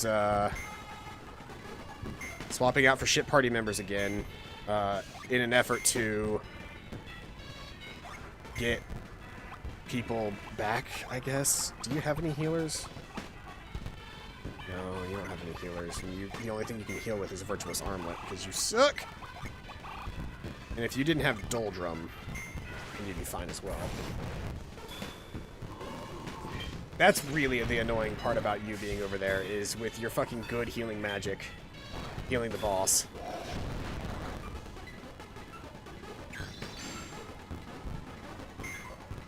Okay.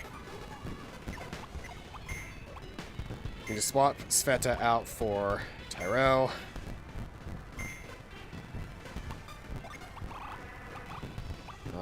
Now that you don't have that, you should have good healing magic now, so I'm not going to bother doing anything with you. Boost attack. That would boost attack as well. Revive a downed ally, Fury, Call Haunting Spirits, Aurora, Speed. And now you should have at least some form of healing magic. Yes, you only have... You don't have any good... Oh boy. I mean, you might be dead. Nope.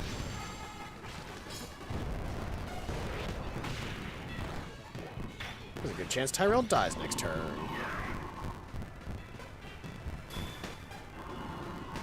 Oh, right. That recovers Jin more quickly. That's actually really useful. Okay, Tyrell's definitely dead now.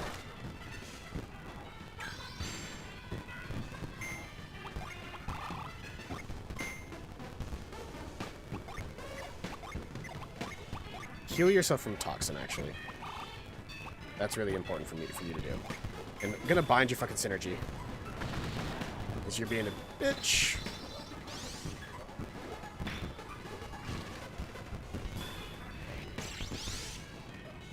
Unaffected, cool, of course. And she heals every turn as well.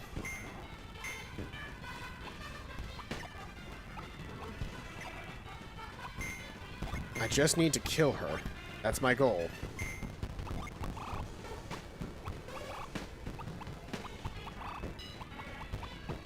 Did you fucking use my... motherfucker. I can't heal when you do that. And then Horus is probably gonna kill Matthew. No, it didn't. Cool. Yes.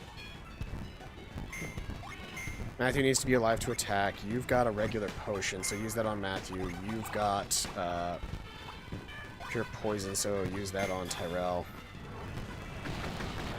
And Matthew's dead. Never mind. Cool. Cool, cool, cool. This is going not as I wanted it to go.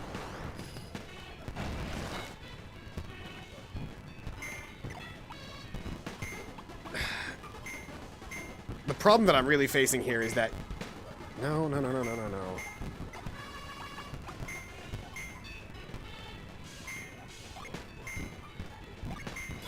Kill Himi, because she's just gonna... Okay. I'm just gonna give up on this fight, because, that's whatever. You know?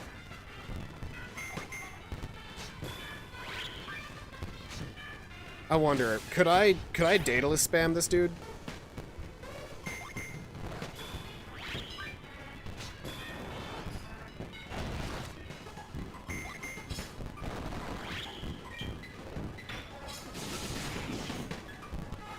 Okay. Cool. Cool. Because I didn't save beforehand, so I couldn't do anything about it. So let's just go ahead and, actually, I don't have to waste my money on doing that. I've got party members that have revive magic.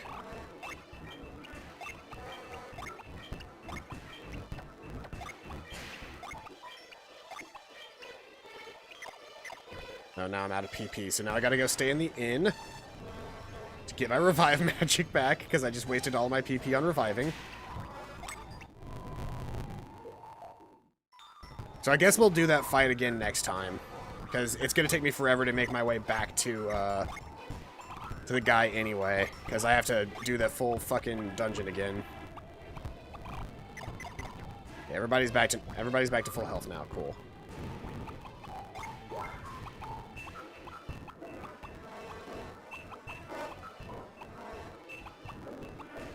There we go. Okay, I guess that's gonna be where I save for now, because, shit.